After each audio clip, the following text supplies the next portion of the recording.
বেলা। রবীন্দ্রনাথ ঠাকুর। বয়স তখন ছিল কাঁচা, হালকা দেহখানা, ছিল পাখির মতো, শুধু ছিল না তার ডানা। উড়তো পাশের ছাদের থেকে পায়রাগুলোর ঝাঁক, বারান্দাটার রেলিং পরে ডাকতো এসে কাক।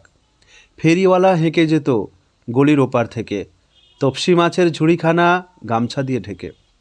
বেহালাটা হেলিয়ে কাঁধে ছাদের পরে দাদা, সন্ধ্যা তারার সুরে যেন সুর হতো তার সাধা।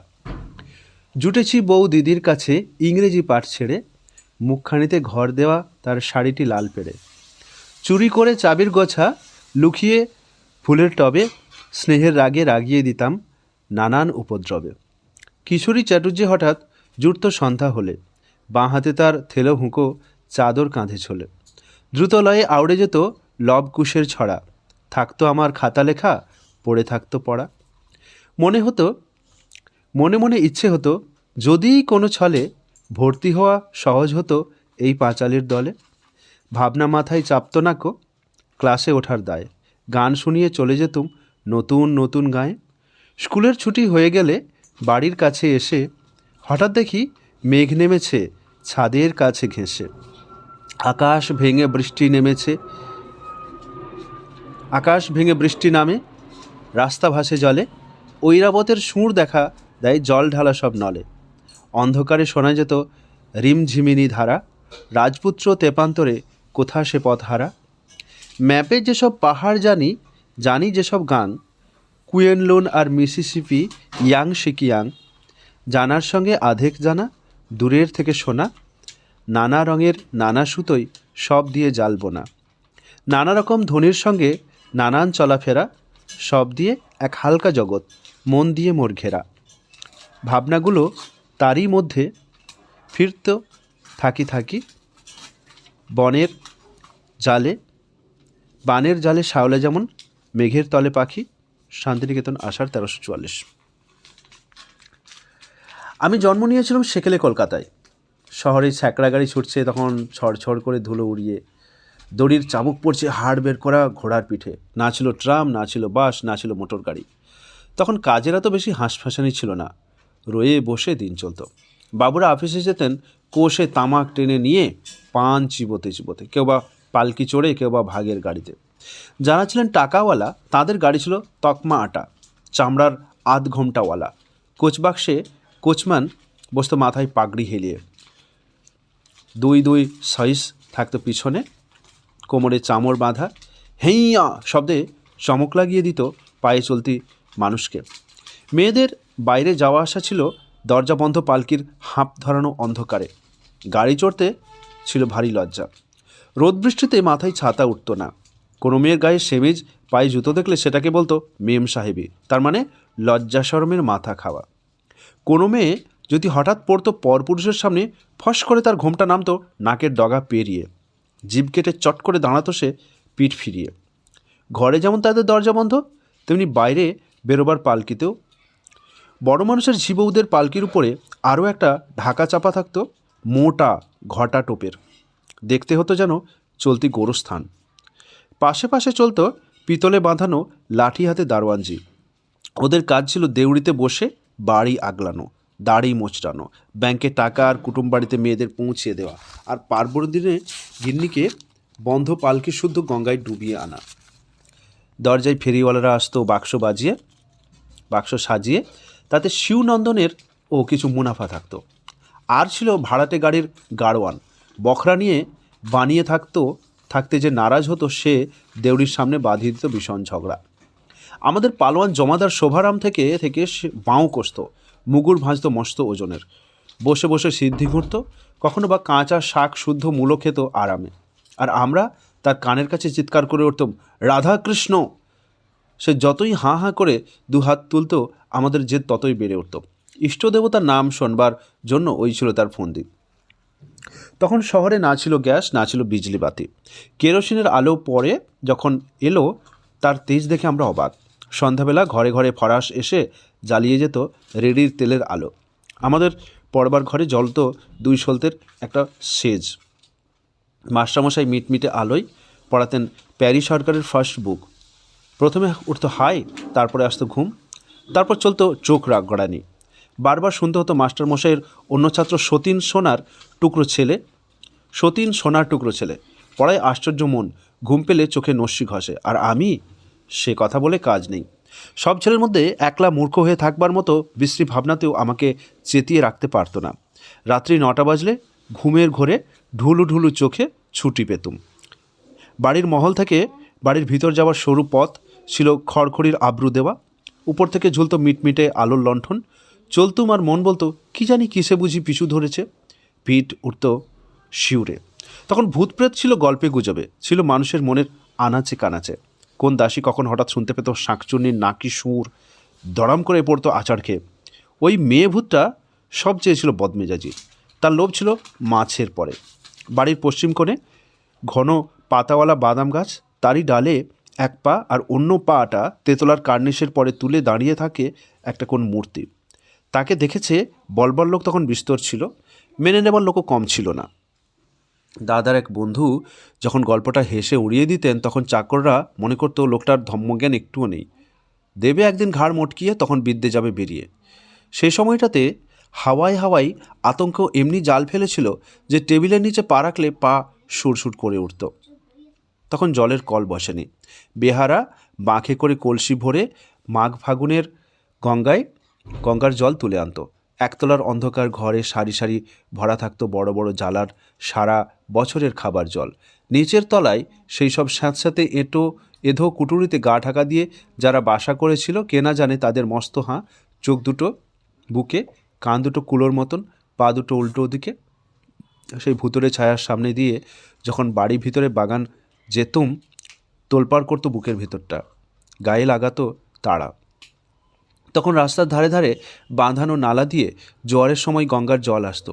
ঠাকুরদার আমল থেকে সেই নালার জলের বরাদ্দ ছিল আমাদের পুকুরে। যখন কপাট টেনে দেওয়া হতো, ঝরঝর কলকল করে ঝর্নার মতো জল ফেনিয়ে পড়তো। মাছগুলো উল্টো দিকে সাঁতার কাটবার কসরত দেখাতে চাইতো। দক্ষিণের বারান্দার রেলিং ধরে অবাক হয়ে তাকিয়ে দেখতুম। শেষকালে এলো সেই পুকুরের কাল ঘনিয়ে পড়ল, তার মধ্যে গাড়ি গাড়ি রাবিশ। পুকুরটা বুঝে যেতেই পাড়াগাঁয়ের সবুজ ছায়া পড়া আয়নাটা যেন সরে গেল। সেই বাদাম গাছটা এখনও দাঁড়িয়ে আছে, কিন্তু অমন পা ফাঁক করে দাঁড়াবার সুবিধা থাকতেও সে ব্রহ্মদত্তির ঠিকানা আর পাওয়া যায় না।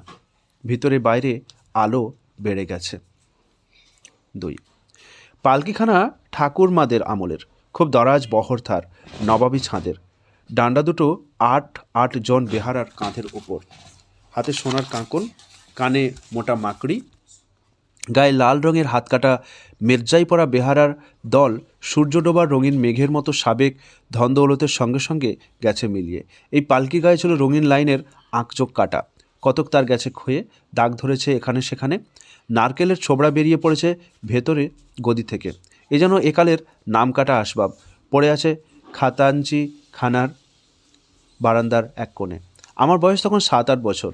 এ সংসারে কোনো দরকারি কাজে আমার হাত ছিল না, আর ওই পুরনো পালকিটাকেও সকল দরকারের কাজ থেকে বরখাস্ত করে দেওয়া হয়েছে। এই জন্যই এর উপরে আমার এতটা মনের টান ছিল। ও যেন সমুদ্রের মাঝখানের দ্বীপ, আর আমি ছুটি দিনের রবিনসন ক্রুশো, বন্ধ দরজার মধ্যে ঠিকানা হারিয়ে চারদিকের নজরবন্দি এড়িয়ে বসে আছি। তখন আমাদের বাড়ি ভরা লোক ছিল, আপন পর কত তার ঠিকানা নেই। নানা মহলের চাকরদাসীরা নানা দিকে হৈ হৈ ডাক। সামনের উঠোন দিয়ে প্যারিদাসীর ধামা কাঁখে বাজার করে নিয়ে আসছে তরিতরকারি। 2খন বেহারা বাঁক কাঁধে গঙ্গার জল আনছে। বাড়ির ভিতরে চলেছে তাঁতিনি নতুন ফ্যাশন পেরে শাড়ির সওদা করতে।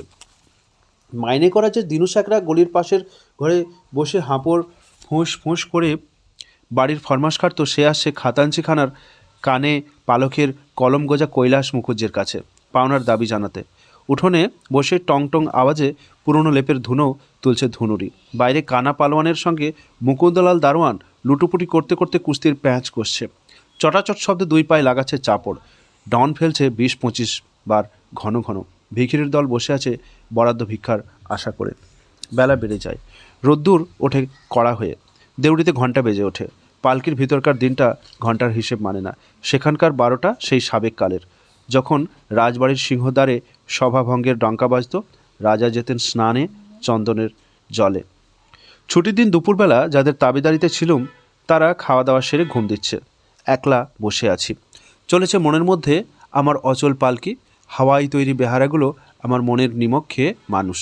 চলার পথটা কাটা হয়েছে আমারই খেয়ালে। সেই পথে চলেছে পালকি, দূরে দূরে দেশে দেশে। সেসব দেশের বই পড়ার নাম আমারই লাগিয়ে দেওয়া। কখনো বা তার পথটা ঢুকে পড়ে ঘন বনের ভিতর দিয়ে। বাঘের চোখ জলজল করছে, গা করছে ছমছম। সঙ্গে আছে বিশ্বনাথ শিকারী। বন্দুক ছুটল দুম, ব্যাস সব চুপ। তারপরে একসময় পালকির চেহারা বদলে গিয়ে হয়ে ওঠে ময়ূরপঙ্খী। ভেসে চলে সমুদ্রে, ডাঙা যায় না দেখা। দাঁড় পড়তে থাকে ছপ ছপ ছপ ছপ। ঢেউ উঠতে থাকে দুলে দুলে, ফুলে ফুলে। মাল্লারা বলে ওঠে, সামাল সামাল, ঝড় উঠল। হালের কাছে আব্দুল মাঝি, ছুঁচলে তার দাড়ি, কোমতার কামানো, মাথা তার নেড়া। তাকে চিনি।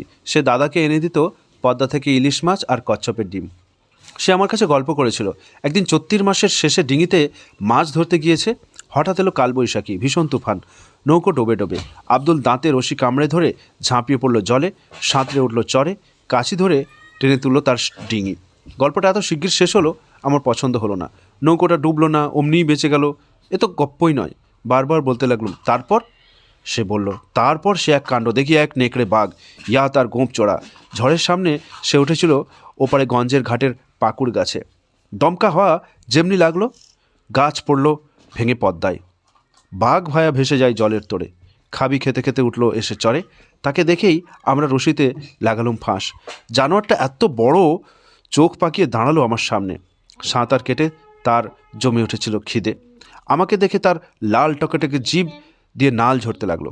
বাইরে ভিতরে অনেক মানুষের সঙ্গে তার চেনাশোনা হয়ে গেছে, কিন্তু আব্দুলকে সে চেনে না। আমি ডাক দিলাম, আও বাচ্চা। সে সামনের দু পা তুলে উঠতেই দিলুম তার গলায় ফাঁস আটকিয়ে। ছাড়াবার জন্য যতই ছটফট করে ততই ফাঁস এঁটে গিয়ে তার জিভ বেরিয়ে পড়ে। এই পর্যন্ত শুনে আমি ব্যস্ত হয়ে বললাম, আব্দুল, সে মরে গেল নাকি? আব্দুল বলল, মরবে, তার বাপের সাথে কি? নদীতে বান এসেছে, বাহাদুরগঞ্জে ফিরতে হবে তো। ডিঙ্গির সঙ্গে জুড়ে বাঘের বাচ্চাকে নিয়ে গুণ টানিয়ে নিলাম অন্তত ২০ ক্রোশ রাস্তা। গোঁ গোঁ করতে থাকে, পেটে দিই দাঁড়ের খোঁচা। ১০-১৫ ঘন্টা রাস্তা ১.৫ ঘন্টায় পৌঁছে দিলে। তারপরের কথা জিজ্ঞেস করো না বাবা, জবাব মিলবে না। আমি বললাম, আচ্ছা বেশ, বাঘ তো হলো, এবার কুমির? আব্দুল বললে, জলের উপর তার নাকের ডগার দেখেছি অনেকবার। নদীর ঢালু ডাঙায় লম্বা হয়ে শুয়ে সে যখন রোদ পোহায়, মনে হয় ভারী বিচ্ছিরি হাসি হাসছে। বন্দুক থাকলে মোকাবিলা করা যেত। লাইসেন্স ফুরিয়ে গেছে, কিন্তু মজা হলো। একদিন কাঁচি বেঁধে নিই, ডাঙায় বসে দা দিয়ে বাখারি যাচ্ছে, তার ছাগলছানা পাশে বাঁধা। কখন নদীর থেকে উঠে কুমিরটা পাঁঠার ঠ্যাং ধরে জলে টেনে নিয়ে চলল। বেঁধে নিয়ে একেবারে লাফ দিয়ে বসলো তার পিঠের উপর।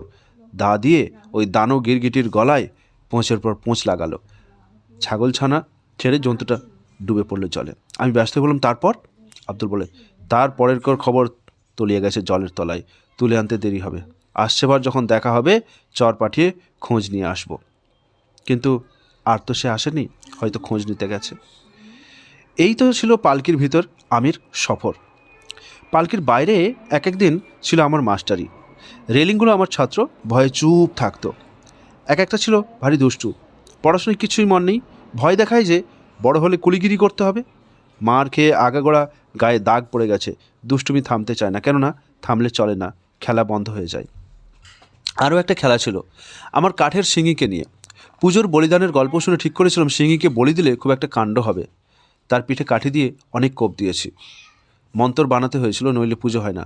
সিঙ্গি মামা কাটুম, আন্দি বসের বাটুম, উলুকুট ঢুলুকুট ঢ্যামকুড়কুড়, আখরোট বাকরোট, খটখট খটাস, পটপট পটাস। এর মধ্যে প্রায় সব কথাই ধার করা, কেবল আখরোট কথাটা আমার নিজের। আখরোট খেতে ভালোবাসতুম। খটাস শব্দ থেকে বোঝা যাবে আমার খাঁড়াটা ছিল কাঠের, আর পটাশ শব্দ জানিয়ে দিচ্ছে যে সে খাঁড়া মজবুত ছিল না।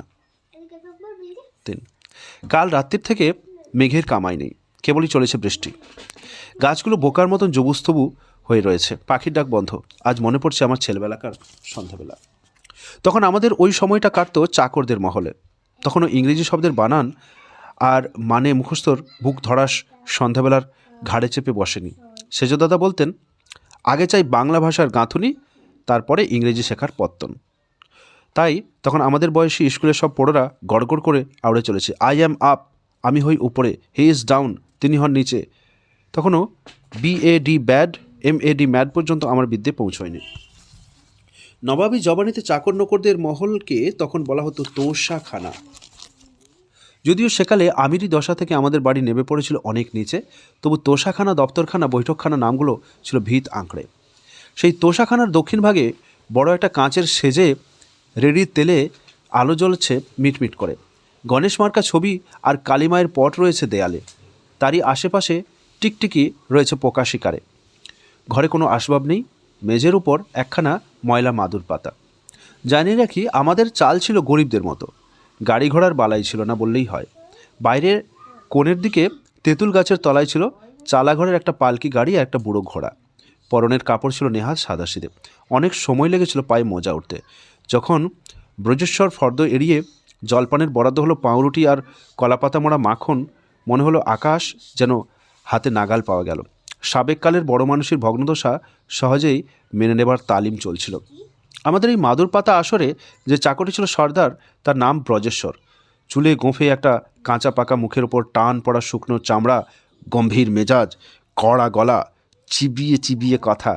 তার পূর্বমনিব ছিলেন লক্ষ্মীমন্ত, নাম ডাকওয়ালা।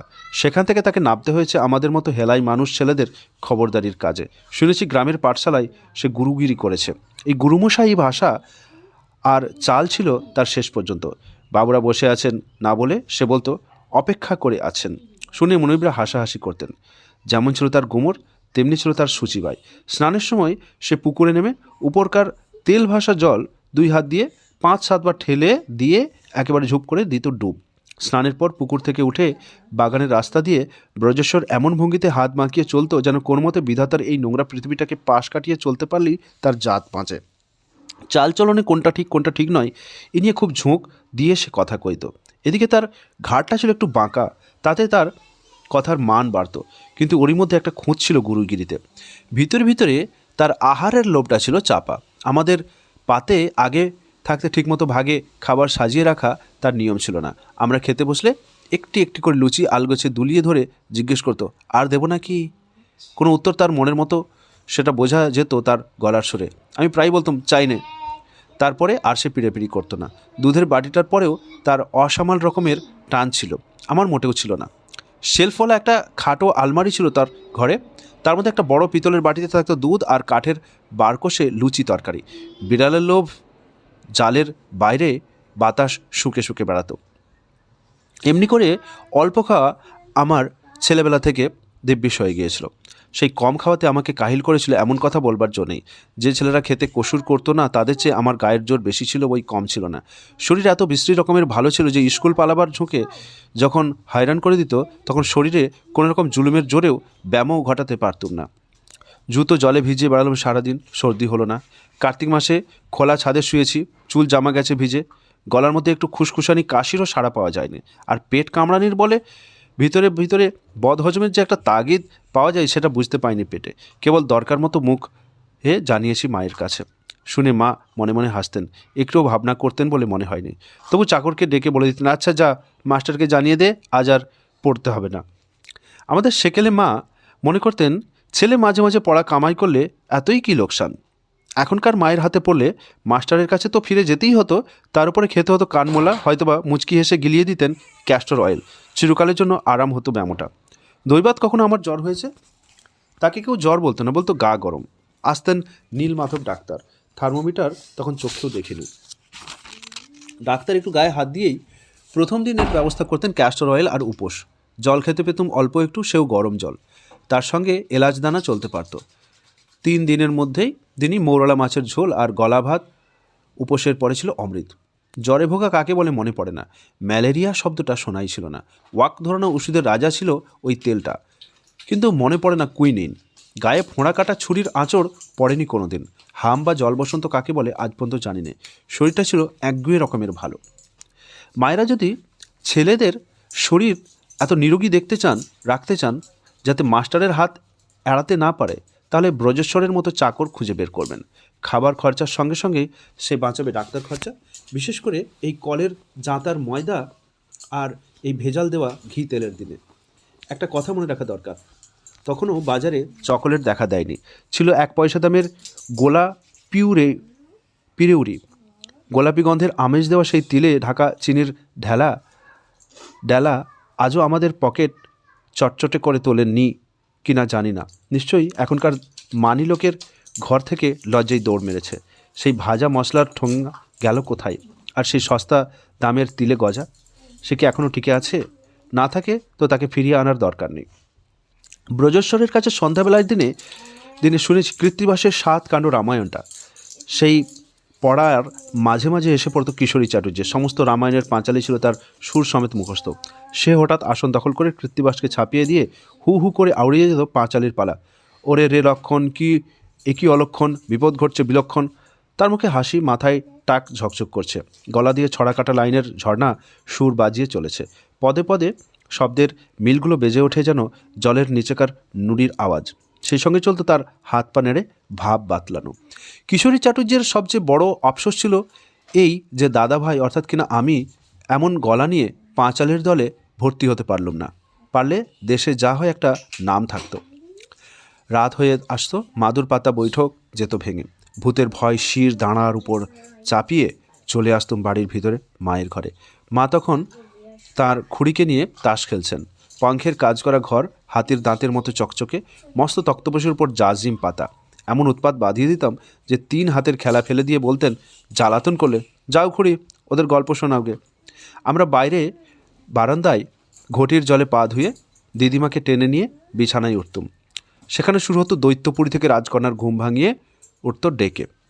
তখন শেয়াল ডাকা রাত কলকাতার কোনো কোনো পুরনো বাড়ির ভিতের নিচে ফুকরে উঠত।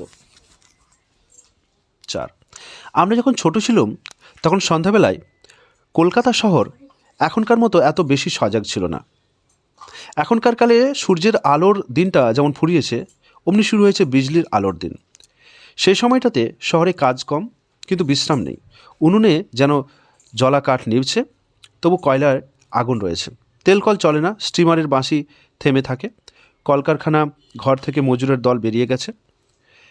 পাটের গাঁট টানা গাড়ির মোষগুলো গেছে টিনের চালের নিচে শহরে গোষ্ঠী। সমস্ত দিন যে শহরের মাথা ছিল নানা চিন্তায় তেতে আগুন, এখনও তার নাড়িগুলো যেন দপদপ করছে। রাস্তার দুধারে দোকানগুলোতে কেনাবেচা তেমনি আছে, কেবল সামান্য কিছু ছাই চাপা। রকম বেরকমের গোঙানি দিতে দিতে হাওয়া গাড়ি ছুটেছে 10 দিকে। তাদের দৌড়ের পিছনে গরজের ঠেলা কম।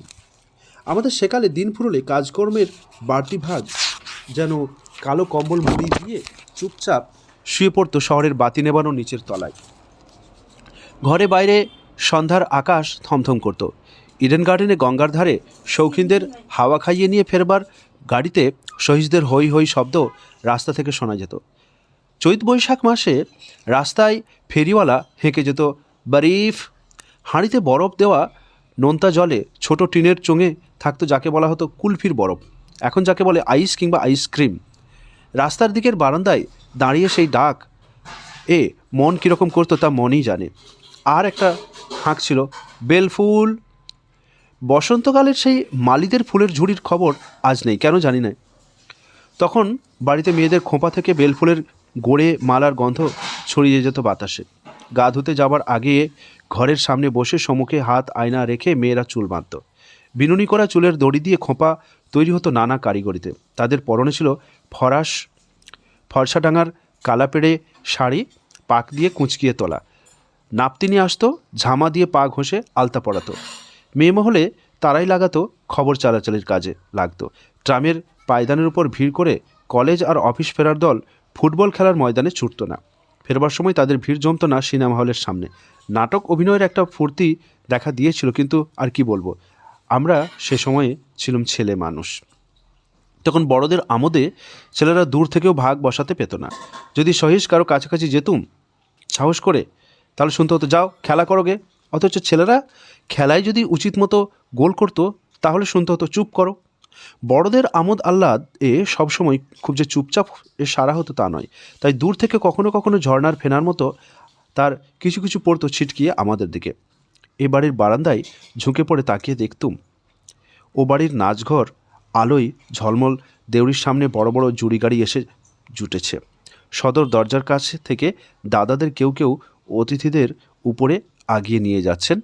গোলাপ পাশ থেকে গায়ে গোলাপ জল ছিটিয়ে দিচ্ছেন, হাতে দিচ্ছেন ছোট একটি করে তোড়া। নাটকের থেকে কুলীন মেয়ের ফুঁপিয়ে কান্না কখনো কখনো কানে আসে, তার মর্ম বুঝতে পারি না, বোঝবার ইচ্ছেটা হয় প্রবল। খবর পেতাম যিনি কাঁদছেন তিনি কুলীন বটে, কিন্তু তিনি আমার ভগ্নিপতি। তখনকার পরিবার যেমন মেয়ে আর পুরুষ ছিল দুই সীমানার দুই দিকে, তেমনি ছিল ছোটরা আর বড়রা। বৈঠকখানায় ঝাড় লণ্ঠনের আলোয় চলছে নাচ গান, গুড়গুড়ি টানছেন বড়র দল, মেয়েরা লুকোনো থাকতেন ঝরোখার ওপারে চাপা আলোর পানের বাটা নিয়ে। সেখানে বাইরের মেয়েরা এসে জমতেন, ফিসফিস করে চলতো গেরস্থলীর খবর। ছেলেরা তখন বিছানায়, পিয়ারি কিংবা শঙ্করী গল্প শোনাচ্ছে, কানে আসছে জোচ্ছনায় যেন ফুল ফুটছে।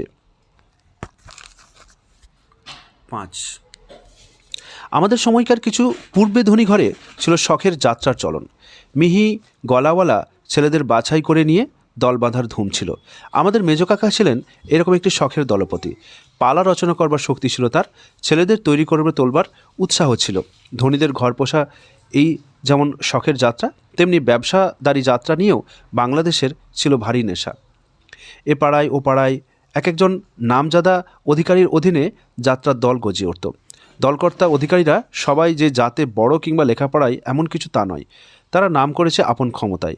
আমাদের বাড়িতে যাত্রাগান হয়েছে মাঝে মাঝে, কিন্তু রাস্তা নেই, ছিল ছেলে মানুষ। আমি দেখতে পেয়েছি তার গোড়াকার জোগাড় যন্ত্র। বারান্দা জুড়ে বসে গেছে দলবল, চারিদিকে উঠেছে তামাকের ধোঁয়া।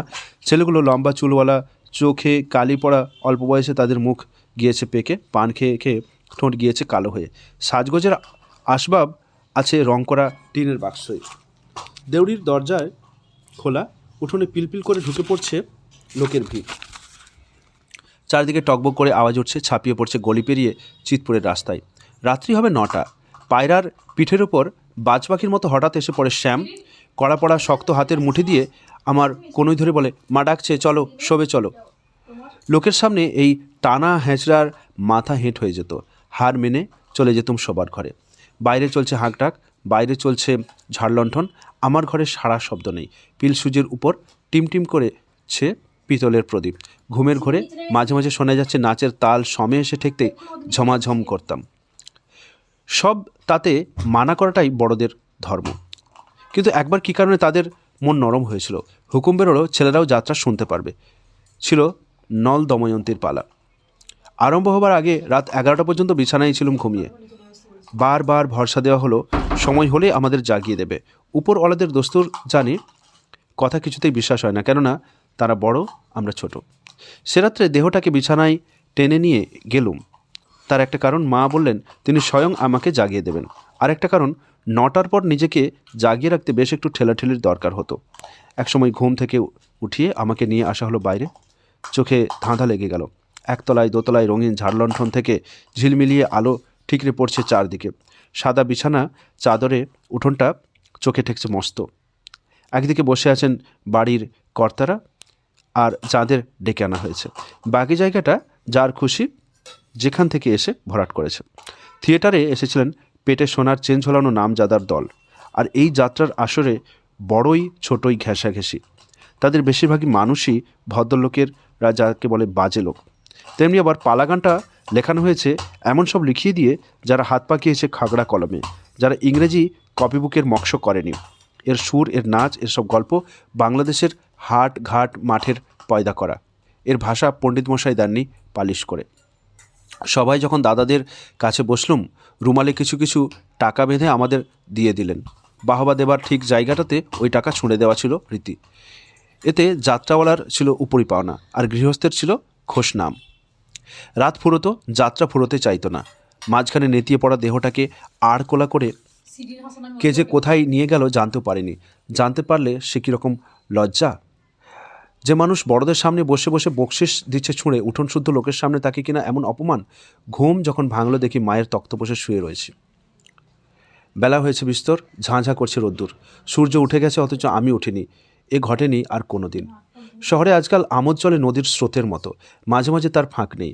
রোজই যেখানে সেখানে যখন তখন সিনেমা, যে খুশি ঢুকে পড়ছে সামান্য খরচে। সেকালে যাত্রাগান ছিল যেন শুকনো গাঙে কোষ দুকোষ অন্তর বালি খুঁড়ে খুঁড়ে জল তোলা।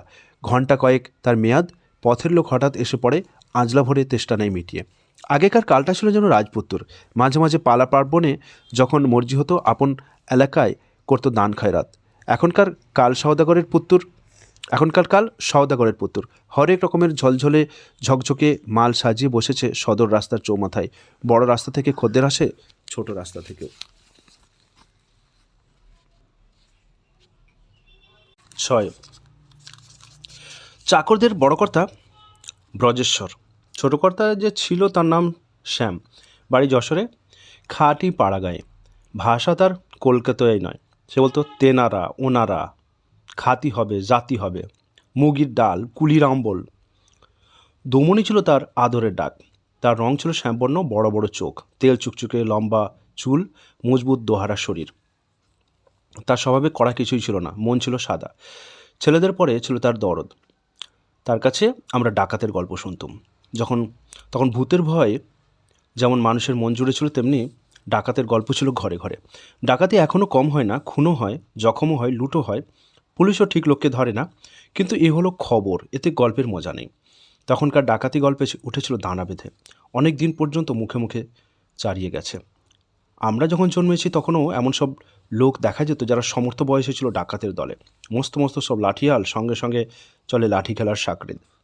তাদের নাম শুনলেই লোকে সেলাম করত। প্রায়ই ডাকাতি তখন গোয়ারের মতো নিছক খুন খারাপির ব্যাপার ছিল না, তাতে যেমন ছিল বুকের পাটা, তেমনি দরাজ মন।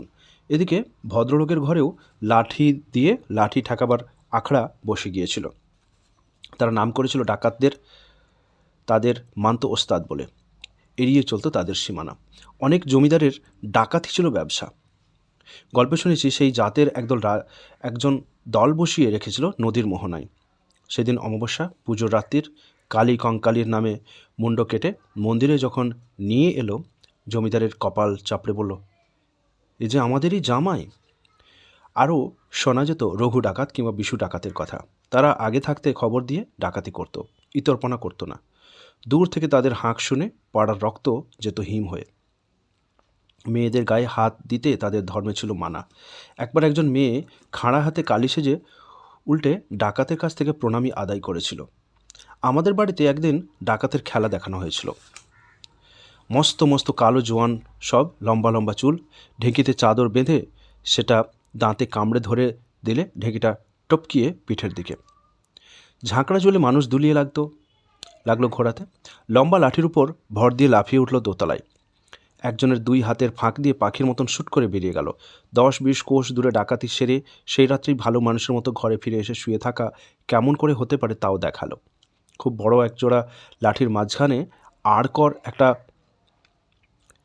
করে পা রাখবার কাঠের টুকরো বাঁধা। এই লাঠিকে বলে রনপা। 2 হাতে 2 লাঠির আগা ধরে সেই পাদানের উপর পা রেখে চললে 1 পা ফেলা 10 পা ফেলার সামিল। ঘোড়ার চেয়ে দৌড় হতো বেশি। ডাকাতি করার মতলব যদিও মাথায় ছিল না, তবু একসময় এই রনপাই চলার অভ্যাস তখনকার দিনের শান্তিনিকেতনের ছেলেদের মধ্যে চালাবার চেষ্টা করেছিলাম। ডাকাতি শেখার এই ছবি শ্যামের মুখের গল্পের সঙ্গে মিলিয়ে নিয়ে কতবার সন্ধ্যা কাটিয়েছি 2 হাতে পাঁজর চেপে ধরে। ছুটির রবিবার। আগের সন্ধ্যাবেলায় ঝিঁঝি ডাকছিল বাইরের দক্ষিণের বাগানের ঝোপে। গল্পটা ছিল রঘু ডাকাতের। ছায়া কাপা ঘরে মিটমিটে আলোতে বুক করেছিল ধুকপুক। পরদিন ছুটির ফাঁকে পালকিতে চড়ে বসলাম। সেটা চলতে শুরু করলো বিনা চলায়, উড়ো ঠিকানায়। গল্পের জালে জড়ানো মনটাকে ভয়ের স্বাদ দেবার জন্য নিঝুম অন্ধকারে নাড়িতে যেন তালে তালে বেজে উঠছে বেহারাদের হাই হুই হাই হুই, গা ছমছম। ধুর ধুর করে মাঠ, বাতাস কাঁপে রোদ্দুরে। দূরে ঝিকঝিক করে কালীদিঘির জল, চিকচিক করে বালি। ডাঙার উপর থেকে ঝুঁকে পড়েছে ফাটল ধরা মাঠের দিকে ডালপালা ছড়ানো পাকুড় গাছ। গল্পের আতঙ্ক জমা হয়ে আছে না জানা মাঠের গাছতলায়, ঘন বেতের ঝোপে। যত এগোচ্ছি দূর দূর করছে বুক। বাঁশের লাঠির আগা 2-1টা দেখা যায় ঝোপের উপর দিকে। কাঁধ বদল করবে বেহারাদের দল এইখানে।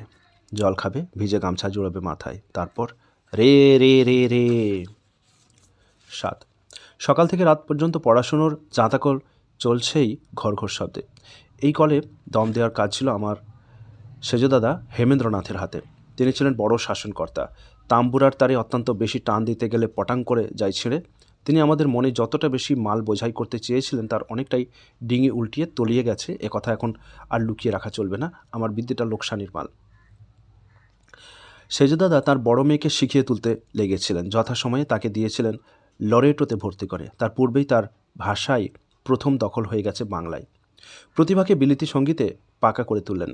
তাতে করে তাকে দেশি গানের পথ ভুলিয়ে দেওয়া হয়নি, সে আমরা জানি। তখনকার দিনে ভদ্র পরিবারে হিন্দুস্তানি গানে তার সমান কেউ ছিল না। বিলিতি সঙ্গীতের গুণ হচ্ছে তাতে সুর সাধানো হয় খুব খাঁটি করে, কান দরস্থ হয়ে যায় তার, আর পিওনোর শাসন তালেও ঢিলেমি থাকে না। এদিকে বিষ্ণুর কাছে দেশি গান শুরু হয়েছে শিশুকাল থেকে। গানের এই পাঠশালায় আমাকে ভর্তি হতে হলো। বিষ্ণু যে গানে হাতেখড়ি দিলেন তা এখনকার কালের কোনো নামী বা বেনামি ওস্তাদ তাকে ছুঁতে ঘৃণা করবেন। সেগুলো পাড়া গেয়ে ছড়ার অত্যন্ত নিচের তলার। দু একটা নমুনা দিই।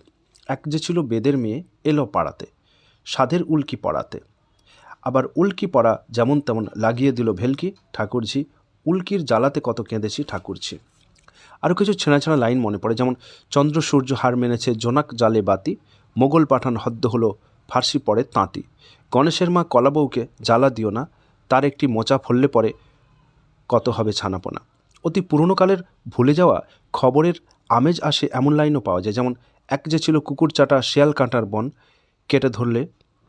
কেটে করলে সিংহাসন।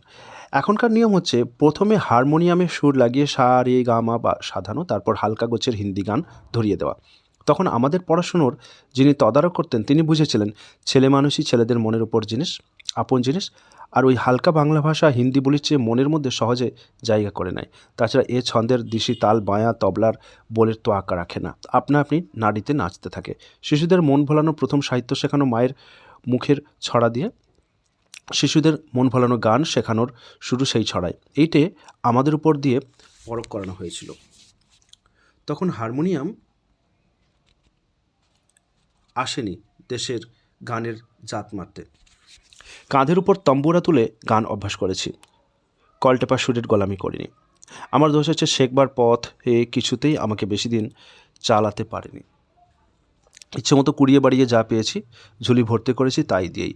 মন দিয়ে শেখা যদি আমার ধাতে থাকতো তাহলে এখনকার দিনের ওস্তাদরা আমাকে তাচ্ছিল্য করতে পারতো না, কেননা সুযোগ ছিল বিস্তর। যে কয়দিন আমাদের শিক্ষা দেবার কর্তা ছিলেন সেজ দাদা, ততদিন বিষ্ণুর কাছে আনমনাভাবে ব্রহ্মসঙ্গীত আউড়েছি। কখনো কখনো যখন মন আপনা হতে লেগেছে তখন গান আদায় করেছি দরজার পাশে দাঁড়িয়ে। সেজ দাদা বেহাগে আওড়াচ্ছেন অতি গজ ও গামিনী, আমি লুকিয়ে মনের মধ্যে তার ছাপ তুলে নিচ্ছি। সন্ধ্যাবেলায় মাকে সেই গান শুনিয়ে অবাক করা খুব সহজ কাজ ছিল। আমাদের বাড়ির বন্ধু শ্রী কণ্ঠবাবু দিনরাত গানের মধ্যে তলিয়ে থাকতেন। বারান্দায় বসে বসে চামেলির তেল মেখে স্নান করতেন, হাতে থাকতো গুড়গুড়ি, অম্বরী তামাকের গন্ধ উড়ত আকাশে। গুনগুন গান চলতো, ছেলেদের টেনে রাখতেন চারদিকে। তিনি তো গান শেখাতেন না, তিনি গান দিতেন, কখন তুলে নিতুম জানতে পারতাম না। ফুর্তি যখন রাখতে পারতেন না দাঁড়িয়ে উঠতেন, নেচে নেচে বাজাতে থাকতেন। সে তার হাসিতে বড় বড় চোখ জলজল করতো। গান ধরতেন ম্যায় ছোঁড়ো ব্রজ কি বাঁশরি, সঙ্গে সঙ্গে আমিও না গান গাইলে ছাড়তেন না। তখনকার আতিথ্য ছিল খোলা দরজার, চেনাশোনার খোঁজ খবর নেবার বিশেষ দরকার ছিল না। যারা যখন এসে পড়তো তাদের শোবার জায়গাও মিলত, অন্যের থালাও আসতো যথা নিয়মে। সেই রকমের অচেনা অতিথি একদিন লেপ মোড়া তাম্বুরা কাঁধে কক্ষে করে তার পুঁটুলি খুলে বসবার ঘরের এক পাশে পা ছড়িয়ে দিলেন। কানাই হুঁকোবরদার যথারীতি তার হাতে দিলে হুঁকো তুলে। সেকালে ছিল অতিথির জন্য এই এমন একটা তামাক তেমনি পান। তখনকার দিনে বাড়ির ভিতরে মেয়েদের সকালবেলাকার কাজ ছিল ওই পান সাজতে হতো রাশি রাশি। বাইরের ঘরে যারা আসতো তাদের উদ্দেশ্যে চটপট পানে চুন লাগিয়ে কাঠি দিয়ে খয়ের লেপে ঠিকমতো মশলা ভরে লং দিয়ে মুড়ে সেগুলো বোঝাই হয়ে থাকতো পিতলের গামলায়। উপরে পড়তো খয়ের ছোপ লাগা ভিজে ন্যাকড়ায় ঢাকা। ওদিকে বাইরের সিঁড়ির নিচের ঘরটাতে চলতো তামাক সাজার ধুম। মাটির গামলায় ছাই ঢাকা গুল, আলবোলার নলগুলো ঝুলছে নাগলোকের সাপের মতো, তাদের নাড়ির মধ্যে গোলাপ জলের গন্ধ। বাড়িতে যারা আসতেন সিঁড়ি দিয়ে ওঠবার মুখে তার গৃহস্থের প্রথম আসন মশাই ডাক পেতেন এই অম্বরী তামাকের গন্ধে। তখন এই একটা বাঁধা নিয়ম ছিল মানুষকে মেনে নেওয়ার। সেই ভরপুর পানের গামলা অনেক দিন হলো সরে পড়েছে, আর সেই হুঁকোবরদার জাতটা সাজ খুলে ফেলে ময়রার দোকানে 3 দিনের বাসি সন্দেশ চটকে চটকে মাখতে লেগেছে। সেই অজানা গাইয়ে আপন ইচ্ছে মতো রয়ে গেলেন কিছুদিন। কেউ প্রশ্নও করলে না। ভোরবেলা মশারি থেকে টেনে বের করে তার গান শুনতাম। নিয়মের শেখা যাদের ধাতে নেই তাদের শখ অনিয়মের শেখার। সন্ধ্যাবেলার সুরে চলত বংশী হামারি রে। তারপরে যখন আমার কিছু বয়স হয়েছে তখন বাড়িতে খুব বড় ওস্তাদ এসে পড়লেন। বসলেন যদু ভট্ট। একটা মস্ত ভুল করলেন, জেদ ধরলেন আমাকে গান শেখাবেন সেই জন্যই গান শেখাই হলো না। কিছু কিছু সংগ্রহ করেছিলাম লুকিয়ে চুরিয়ে। ভালো লাগলো কাফি সুরে রুমঝুম বার খেয়ে আজুবাদ রওয়া রয়ে গেল আজ পর্যন্ত আমার বর্ষার গানের সঙ্গে দল বেঁধে। মুশকিল হলো এই সময়ে আরেকজন অতিথি হাজির হলো কিছু না বলে কয়ে। বাঘ মারা বলে তার খ্যাতি। বাঙালি বাঘ মারে এ কথাটা সেদিন শোনাতো খুব অদ্ভুত। কাজেই বেশিরভাগ সময় আটকা পড়ে গেলাম তারই ঘরে। যে বাঘের কবলে পড়েছিলেন বলে আমাদের বুকে চমক লাগিয়েছিলেন, সে বাঘের মুখ থেকে তিনি কামড় পাননি। কামড়ের গল্পটা আন্দাজ করে নিয়েছিলেন মিউজিয়ামের মরা বাঘের হাঁ থেকে।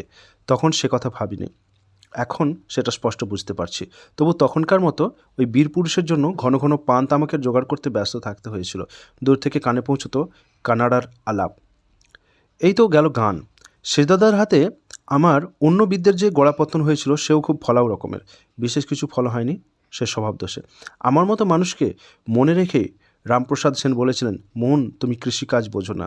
কোনো দিন আবাদের কাজ করা হয়নি।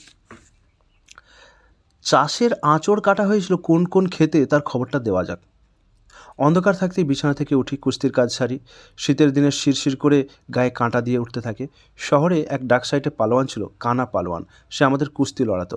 দালান ঘরের উত্তর দিকে একটা ফাঁকা জমি, যাকে বলা হতো গোলাবাড়ি। নাম শুনে বোঝা যায় শহর একদিন পাড়াগাঁটাকে আগাগোড়া চাপা দিয়ে বসেনি, কিছু কিছু ফাঁক ছিল। শহুরে সভ্যতার শুরুতে আমাদের গোলাবাড়ি গোলা ভরে বছরের ধান জমা করে রাখত। খাস জমির রায়তরা দিত তাদের ধানের ভাগ। এরই পাঁচিল ঘেঁষে ছিল কুস্তির চালাঘর। এক হাত আন্দাজ খুঁড়ে মাটি আলগা করে তাতে 1 মণ সর্ষের তেল ঢেলে জমি তৈরি হয়েছিল। সেখানে পালোয়ানের সঙ্গে আমার প্যাঁচ কষা ছিল ছেলে খেলা মাত্র। খুব খানিকটা মাটি মাখামাখি করে শেষকালে গায়ে একটা জামা চড়িয়ে চলে আসতুম। সকালবেলায় রোজ এত করে মাটি ঘেঁটে আসা ভালো লাগতো না মায়ের। তার ভয় হতো ছেলের গায়ের রং মেটে হয়ে যায় পাছে। তার ফল হয়েছিল ছুটির দিনে তিনি লেগে যেতেন শোধন করতে। এখনকার কালের শৌখিন গিনীরা রং সাফ করবার সরঞ্জাম কৌটোতে করে কিনে আনেন বিলিতি দোকান থেকে। তখন তারা মলম বানাতেন নিজের হাতে। তাতে ছিল বাদাম বাটার সর, কমলালেবুর খোসা, আরও কত কি। যদি জানতুম আর মনে থাকতো তবে বেগম বিলাস নাম দিয়ে ব্যবসা করলে সন্দেশের দোকানের চেয়ে কম আয় হতো না। রবিবার দিন সকালে বারান্দায় বসিয়ে দলন মলন চলতে থাকতো। অস্থির হয়ে মন উঠত ছুটির জন্য। এদিকে স্কুলের ছেলেদের মধ্যে একটা গুজব চলে এসেছে, আর সে যে জন্মমাত্র আমাদের বাড়িতে শিশুদের ডুবিয়ে দেওয়া হয় মদের মধ্যেই, তাতেই রংটাতে সাহেবী জেল্লা লাগে। কুস্তির আখড়া থেকে ফিরে এসে দেখি মেডিকেল কলেজের এক ছাত্র বসে আছেন মানুষের হাড় চেনাবার বিদ্যে শেখাবার জন্য। দেয়ালে ঝুলছে আস্ত একটা কঙ্কাল। রাত্রে আমাদের শোবার ঘরের একটা দেয়ালে এটা ঝুলতো। হাওয়ায় নাড়া খেলে হাড়গুলো উঠতো খটখট করে। তাদের নাড়াচাড়া করে করে হাড়গুলোর শক্ত শক্ত নাম সব জানা হয়েছিল। তাতেই ভয় গিয়েছিল ভেঙে। দেউড়িতে বাজলো 7টা। নীলকমল মাস্টারের ঘড়ি ধরার সময় ছিল নিরেট। 1 মিনিটের তফাৎ হবার জো ছিল না। খটখটে রোগা শরীর, কিন্তু স্বাস্থ্যে তার ছাত্রেরই মতো। 1 দিনের জন্য মাথা ধরার সুযোগ ঘটল না। বই নিয়ে স্লেট নিয়ে যেতুম টেবিলের সামনে। কালো বোর্ডের উপর খড়ি দিয়ে অঙ্কের দাগ পড়তে থাকতো, সবই বাংলায়। পাটিগণিত, বীজগণিত, রেখাগণিত। সাহিত্যে সীতার বনবাস থেকে একদম চড়িয়ে দেওয়া হয়েছিল মেঘনাদ বধ কাব্যে। সঙ্গে ছিল প্রাকৃত বিজ্ঞান। মাঝে মাঝে আসতেন সীতানাথ দত্ত। বিজ্ঞানের ভাষা খবর পাওয়া যেত জানা জিনিস পরখ করে। মাঝে মাঝে একবারে হেরম্ব তর্কত্ন লাগলাম কিছু না বুঝে মুগ্ধবোধ মুখস্থ করে ফেলতে। এমনি করে সারা সকাল জুড়ে নানা রকম পড়ার বই। যতই চাপ পড়ে ততই মন ভিতরে ভিতরে চুরি করে কিছু বোঝা সরাতে থাকে। জালের মধ্যে ফাঁক করে তার ভিতর দিয়ে মুখস্থ বিদ্যে ফসকিয়ে যেতে চায়। আর নীলকমল মাস্টার তার ছাত্রের বুদ্ধি নিয়ে যত মত জারি করতে থাকেন তার বাইরের 5 জনকে ডেকে ডেকে শোনাবার মতো হয় না। বারান্দার আরেক ধারে বুড়ো দর্জি, চোখে আতস কাঁচের চশমা, ঝুঁকে পড়ে কাপড় সেলাই করছে। মাঝে মাঝে সময় হলে নামাজ পড়ে নিচ্ছে। চেয়ে দেখি আর ভাবি কি সুখেই আছে নেয়ামত।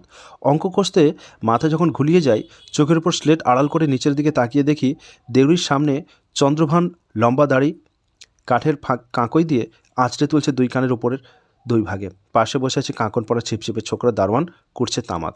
ওইখানে ঘোড়াটা সকালেই খেয়ে গেছে বালতিতে বরাদ্দ দানা। কাকগুলো লাফিয়ে লাফিয়ে ঠোকরাচ্ছে ছিটিয়ে পড়া ছোলা। জনি কুকুরটার কর্তব্যবোধ জেগে ওঠে, ঘেউ ঘেউ করে তাড়া দেয়। বারান্দায় এক কোণে ঝাঁট দিয়ে জমা করা ধুলোর মধ্যে পুঁতেছিলাম আতার বিচি। কবে তার থেকে কচি পাতা বেরোবে দেখবার জন্য মন ছটফট করছে। নীলকমল মাস্টার উঠে গেলেই ছুটে গিয়ে তাকে দেখে আসা চাই, আর দেওয়া চাই জল। শেষ পর্যন্ত আমার আশা মেটেনি। যে ঝাঁটা একদিন ধুলো জমিয়েছিল সেই ঝাঁটাই দিয়েছিল ধুলো উড়িয়ে। সূর্য উপরে উঠে যায়, অর্ধেক আঙিনায় হেলে পড়ে ছায়া। 9টা বাজে। পেটে কালো গোবিন্দ কাঁধে হলদে রঙের ময়লা গামছা ঝুলিয়ে আমাকে নিয়ে যায় স্নান করাতে। 9:30 বাজতেই রোজকার বরাদ্দ ডাল ভাত মাছের ঝোলের বাঁধা ভোজ। রুচি হয় না খেতে। ঘন্টা বাজে 10টার। বড় রাস্তা থেকে মন উদাস করা ডাক শোনা যায় কাঁচা আমওয়ালার। বাসনওয়ালা ঠং ঠং আওয়াজ দিয়ে চলেছে দূরের থেকে দূরে। গলির ধারের বাড়ির ছাতে বড় বউ ভিজে চুল শুকোচ্ছে রোদ্দুরে। তার 2 মেয়ে কুড়ি নিয়ে খেলেই চলেছে, কোনো তাড়া নেই। মেয়েদের তখন স্কুল যাওয়ার তাগিদ ছিল না। মনে হতো মেয়ে জন্মটা নিছক সুখের। বুড়ো ঘোড়া পালকি গাড়িতে করে ট্রেন নিয়ে চললো আমার 10টা 4টার আন্দামানে। 4:30টার পর ফিরে আসি স্কুল থেকে। জিমন্যাস্টিকের মাস্টার এসেছেন। কাঠের ডান্ডার উপর ঘণ্টাখানেক ধরে শরীরটাকে উলট পালট করি। তিনি যেতে না যেতে এসে পড়েন ছবি আঁকার মাস্টার। ক্রমে দিনের মরচে পড়া আলো মিলিয়ে আসে। শহরের পাঁচমিশালি ঝাপসা শব্দে স্বপ্নের সুর লাগায় ইট কাঠের দৈত্যটার দেহে। পড়বার ঘরে জ্বলে ওঠে তেলের বাতি। অঘোর মাস্টার এসে উপস্থিত। শুরু হয়েছে ইংরেজি পড়া। কালো কালো মলাটের রিডার যেন ওত পেতে রয়েছে টেবিলের ওপর। মলাটটা ঢলঢলে, পাতাগুলো কিছু ছিঁড়েছে কিছু দাগি। অজায়গায় হাত পাকিয়েছে নিজের নাম ইংরেজিতে লেখে। তার সবটাই ক্যাপিটাল অক্ষর। পড়তে পড়তে ঢুলতে ঢুলতে চমকে উঠি। যত পড়ি তার চেয়ে না পড়ি অনেক বেশি। বিছানায় ঢুকে এতক্ষণ পরে পাওয়া একটুখানি পড়ো সময় এখানে শুনতে শুনতে শেষ হতে পায় না। রাজপুত্তুর চলেছে তেপান্তরের মাঠে। 8 তখনকার দিনে তো কালের সঙ্গে এখনকার কালে তফাৎ ঘটেছে একথা স্পষ্ট বুঝতে পারি যখন দেখতে পাই আজকাল বাড়ির ছাদে না আছে মানুষের আনাগোনা, না আছে ভূতপ্রেতের। পূর্বেই জানিয়েছি অত্যন্ত বেশি লেখাপড়ার আবহাওয়ায় টিকতে না পেরে ব্রহ্মদৈত্য দিয়েছে দৌড়। ছাদের কার্নিশে তার আরামের পা রাখবার গুজব উঠে গিয়ে সেখানে এঁটো আমের আঁঠি দিয়ে কাকেদের চলেছে ছেঁড়াছড়ি। এদিকে মানুষের বসতি আটকে পড়েছে নিচের তলার 4 কোণা দেয়ালের পাক ব্যাক্সে। মনে পড়ে বাড়ি ভিতরের পাঁচিল ঘেরা ছাদ। মা বসেছেন সন্ধ্যাবেলায় মাদুর পেতে। তার সঙ্গিনীরা চারদিকে ঘিরে বসে গল্প করছে। সে গল্পে খাঁটি খবরের দরকার ছিল না, দরকার কেবল সময় কাটানো। তখনকার দিনের সময় ভর্তি করবার জন্য নানা দামের নানা মাল মশলা বরাদ্দ ছিল না। দিন ছিল না ঠাস বুননি করা, ছিল বড় বড় ফাঁকওয়ালা জালের মতো। পুরুষদের মজলিসই হোক আর মেয়েদের আসরই হোক, গল্পগুজব হাসি তামাশা ছিল খুবই হালকা দামের। মায়ের সঙ্গিনীদের মধ্যে প্রধান ব্যক্তি ছিলেন ব্রজ আচার্যের বোন, যাকে আচার্যিনী বলে ডাকা হতো। তিনি ছিলেন এ বৈঠকে দৈনিক খবর সরবরাহের করবার কাজে। প্রায় আনতেন রাজ্যের বিদকুটে খবর কুড়িয়ে কিংবা বানিয়ে। তাই নিয়ে গ্রহশান্তি সস্তায়ন হিসেব হতো খুব ফলা খরচার। এই সভায় আমি মাঝে মাঝে টাটকা পুঁথি পড়া বিদ্যার আমদানি করেছি। শুনিয়েছি সূর্য পৃথিবীর থেকে 9 কোটি মাইল দূরে। ঋজুপাঠ 2য় ভাগ থেকে স্বয়ং বাল্মীকি রামায়ণের টুকরো আউড়ে দিয়েছি অনুসার বিন্দু বিসর্গ শুদ্ধ। মা জানতেন না তার ছেলের উচ্চারণ কত খাঁটি, তবু তার বিদ্যের পাল্লা সূর্যের 9 কোটি মাইল রাস্তা পেরিয়ে গিয়ে তাকে তাক লাগিয়ে দিয়েছে। এসব শ্লোক স্বয়ং নারদমুনি ছাড়া আর কারো মুখে শোনা যেতে পারে একথা কে জানতো বলো? বাড়ি ভিতরের এই ছাদটা ছিল আগাগোড়া মেয়েদের দখলে। ভাঁড়ারের সঙ্গে ছিল তার বোঝাপড়া। ওখানে রোদ পড়তো পুরোপুরি, জারক নেবুকে দিত জারিয়ে। ওইখানে মেয়েরা বসত পিতলের গামলা ভরা কলাই বাটা নিয়ে। টিপে টিপে করে টপ টপ করে বড়ি দিত চুল শুকোতে শুকোতে। দাসীরা বাসি কাপড় কেচে মেলে দিয়ে যেত রোদ্দুরে। তখন অনেকটা হালকা ছিল ধোবার কাজ। কাঁচা আম ফালি করে কেটে কেটে আমশি শুকনো হতো। ছোট বড় নানা সাইজের নানা কাজ করা কালো পাথরের ছাঁচে আমের রস তাকে জমিয়ে তোলা হতো। রোদ খাওয়া সর্ষের তেলে মজে উঠত ইঁচড়ের আচার। কেয়া খয়ের তৈরি হতো সাবধানে। তার কথাটা আমার চেয়ে বেশি করে মনে রাখবার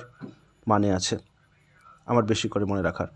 যখন স্কুলের পণ্ডিত মশাই আমাকে জানিয়ে দিলেন আমাদের বাড়িতে কেয়া খয়ের নাম তার শোনা আছে, অর্থ বুঝতে শক্ত ঠেকল না। যা তার শোনা আছে তার সেটা জানা চাই। তাই বাড়ির সুনাম বজায় রাখবার জন্য মাঝে মাঝে লুকিয়ে ছাদে উঠে 2টো একটা কেয়া খয়ের কী বলবো চুরি করতুম, বলা ভালো অপহরণ করতুম। কেননা রাজা মহারাজারা দরকার হলে এমনকি না হলেও অপহরণ করে থাকেন, আর যারা চুরি করে তাদের জেলে পাঠান, শুলে চড়ান। শীতের কাঁচা রৌদ্রে ছাদে বসে গল্প করতে করতে কাক তাড়বার আর সময় কাটাবার একটা দায় ছিল মেয়েদের। বাড়িতে আমি ছিলাম একমাত্র দেওর। বৌদিদির আমসত্ত্বর পাহারা, তাছাড়া আর 5 রকম খুচরো কাজের সাথী। পড়ে শুনতুম বঙ্গাধিপ পরাজয়। কখনো কখনো আমার উপরে ভার পড়তো জাঁতি দিয়ে সুপুরি কাটবার। খুব সরু করে সুপুরি কাটতে পারতুম। আমার অন্য কোনো গুণ যে ছিল সে কথা কিছুতেই বউ ঠাকুরন মানতেন না, এমনকি চেহারারও খুঁত ধরে বিধাতার উপর রাগ ধরিয়ে দিতেন। কিন্তু আমার সুপুরি কাটা হাতের গুণ বাড়িয়ে বলতে মুখে বাধ্য না। তাতে সুপুরি কাটার কাজটা চলতো খুব দৌড় বেগে। উস্কিয়ে দেওয়ার লোক না থাকাতে সরু করে সুপুরি কাটার হাত অনেকদিন থেকে অন্য সরু কাজে লাগিয়েছি। ছাদে মেলে দেওয়া এইসব মেয়েলি কাজে পাড়াগাঁয়ের একটা স্বাদ ছিল। এই কাজগুলো সেই সময়কার যখন বাড়িতে ছিল ঢেঁকিশাল, তখন হাত যখন হতো নাড়ুকোটা, যখন দাসীরা সন্ধ্যাবেলায় বসে উরুতের ওপর সলতে পাকাতো, আর প্রতিবেশীর ঘরে ডাক পড়তো আটকৌড়ির নেমন্তন্নে, রূপকথা আজকাল ছেলেরা মেয়েদের মুখ থেকে শুনতে পায় না, নিজে নিজে পড়ে ছাপানো বই থেকে। আচার চাটনি এখন কিনে আনতে হয় নতুন বাজার থেকে, বোতলে ভরা, গালা দিয়ে চিপিতে বন্ধ। পাড়াগাঁয়ের আরও একটা ছাপ ছিল চণ্ডীমণ্ডপে। ওইখানে গুরুমশাইয়ের পাঠশালা বসত, কেবল বাড়ির নয়, পাড়া প্রতিবেশীর ছেলেদেরও ওইখানেই বিদ্যের প্রথম আঁচড় পড়ত তালপাতার। আমিও নিশ্চয়ই ওইখানেই বসে স্বরে আয়ের ওপর দাগ বুলোতে আরম্ভ করেছিলাম। কিন্তু সৌরলোকের সবচেয়ে দূরের গ্রহের মতো সেই শিশুকে মনে আনাওয়ালা কোনো দূরবীন দিয়েও তাকে দেখবার জো নেই। তারপরে বই পড়ার কথা প্রথম যা মনে পড়ে, যে ষণ্ডমার্ক মুনির পাঠশালার বিষম ব্যাপার নিয়ে, আর হিরণ্যকশিপুর পেট চিরছে নৃসিংহ অবতার, বোধ করি শীষের ফলকে খোদাই করা তার একখানা ছবিও দেখেছি সেই বইয়ে। আর মনে পড়ছে কিছু কিছু চাণক্যের শ্লোক। আমার জীবনে বাইরের খোলা ছাদ ছিল প্রধান ছুটির দেশ। ছোট থেকে বড় বয়স পর্যন্ত আমার নানা রকমের দিন ওই ছাদে নানাভাবে বয়ে চলেছে। আমার পিতা যখন বাড়ি থাকতেন, তার জায়গা ছিল তেতলার ঘরে। চিলেকোঠার আড়ালে দাঁড়িয়ে দূর থেকে কতদিন দেখেছি, তখনও সূর্য ওঠেনি। তিনি সাদা পাথরের মূর্তির মতন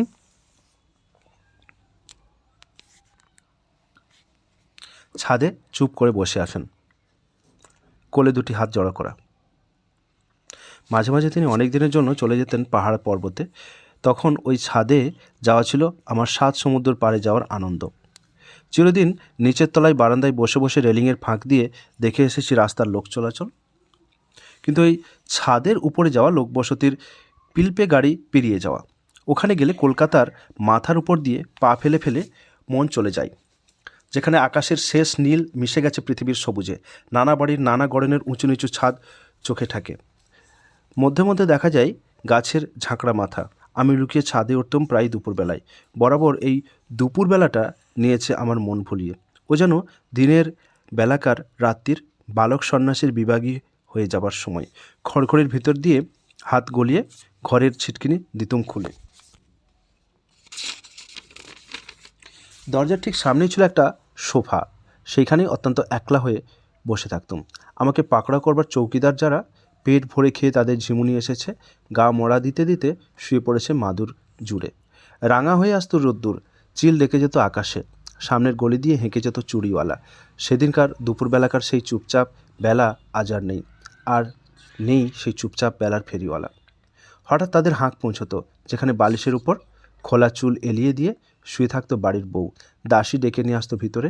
বুড়ো চুড়িওয়ালা কচি হাত টিপে পরিয়ে দিত পছন্দ মতো বেলোয়ারি চুড়ি। সেদিনকার সেই বউ আজকের দিনে এখনও বউয়ের পদ পায়নি। 2nd ক্লাস সে পড়া মুখস্থ করছে, আর সেই চুড়িওয়ালা হয়তো আজ সেই গলিতেই বেড়াচ্ছে রিক্সা ঠেলে। ছাদটা ছিল আমার কেতাবে পড়া মরুভূমি, ধুধু করছে চারদিক। গরম বাতাস হু হু করে ছুটে যাচ্ছে ধুলো উড়িয়ে, আকাশের নীল রং এসেছে ফিকে হয়ে। এই ছাদের মরুভূমিতে তখন একটা ওয়েসিস দেখা দিয়েছিল। আজকাল উপরের তলায় কলের জলের নাগাল নেই, তখন তেতলার ঘরেও তার দৌড় ছিল। লুকিয়ে ঢোকা নাবার ঘর, তাকে যেন বাংলাদেশের শিশু লিভিংস্টোন এইমাত্র খুঁজে বের করলেন। কল দিতুম খুলে, ধারা জল পড়তো সকল গায়ে। বিছানার একখানা চাদর নিয়ে গা মুছে সহজ মানুষে বসতুম। ছুটির দিনটা দেখতে দেখতে শেষের দিকে এসে পৌঁছলো। নিচের দেউড়ির ঘণ্টায় বাজলো 4টে। রবিবার বিকেলবেলায় আকাশটা বিশ্রী রকমের মুখ বিগড়ে আছে। সোমবারের হাঁ করা মুখের গ্রহণ লাগানো ছায়া তাকে গিলতে শুরু করেছে। নিচে এতক্ষণ পাহারা এড়ানো ছেলের খোঁজ পড়ে গেছে। এখন জলখাবারের সময়। এটা ছিল ব্রজেশ্বরের একটা লাল চিহ্ন দেওয়া দিনের ভাগ। জলখাবারের বাজার করা ছিল তার জিম্মায়। তখনকার দিনে দোকানিরা ঘিয়ের দামে শতকরা 30-40 টাকা হারে মুনাফা রাখত না। গন্ধের স্বাদে জলখাবার তখনও বিষিয়ে ওঠেনি। যদি জুটে যেত কচুরি সিঙাড়া, এমনকি আলুর দম, সেটা মুখে পড়তে সময় লাগতো না। কিন্তু যথাসময়ে ব্রজেশ্বর যখন তার বাঁকা ঘাড় আরও বেঁকিয়ে বলতো, দেখো বাবু, আজ কি এনেছি। প্রায় দেখা যেত কাগজের ঠোঙায় চিনে বাদাম ভাজা। সেটা আমাদের যে রুচি ছিল না তা নয়, কিন্তু ওর দরের মধ্যেই ছিল ওর আদর। কোনোদিন টুঁ শব্দ করিনি। এমনকি যেদিন তালপাতার ঠোঙা থেকে বেরোতো তিলে গজা, সেদিনও না। দিনের আলো আসছে ঘোলা হয়ে। মন খারাপ নিয়ে একবার ছাদটা ঘুরে আসা গেল।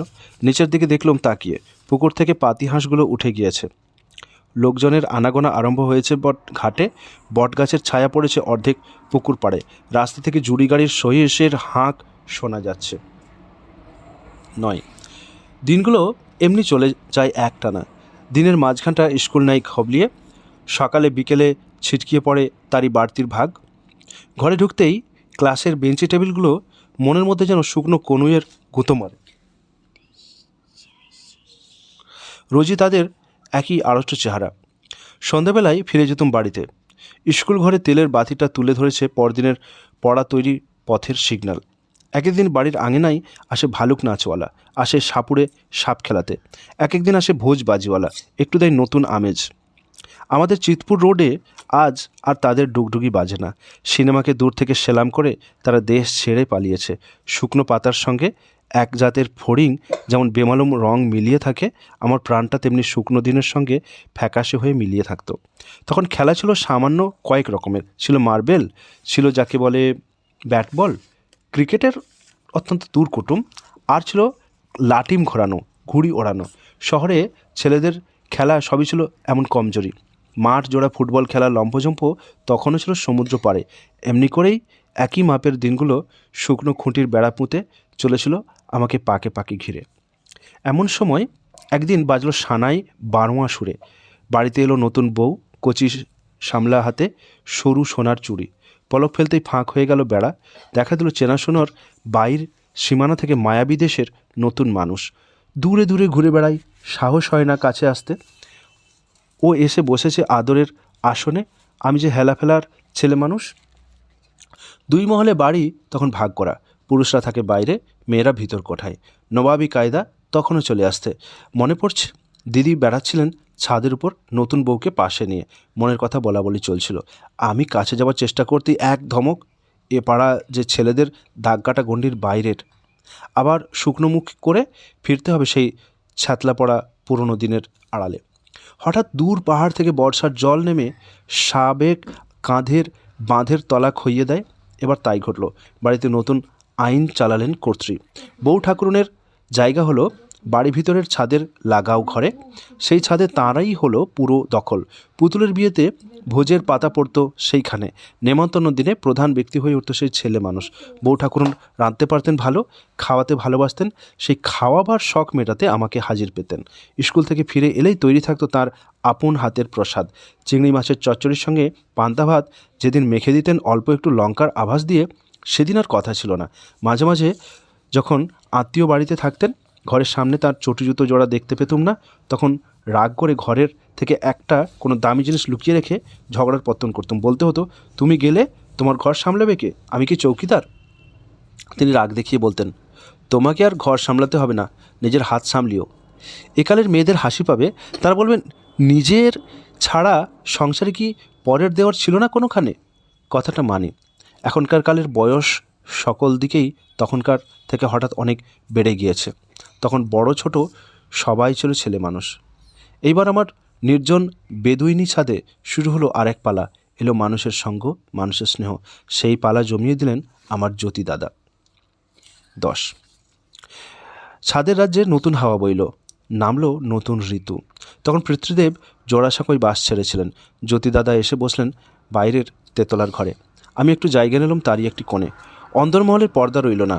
আজ একথা নতুন ঠেকবে না, কিন্তু তখন এত নতুন ছিল যে মেপে দেখলে তার থই পাওয়া যায় না।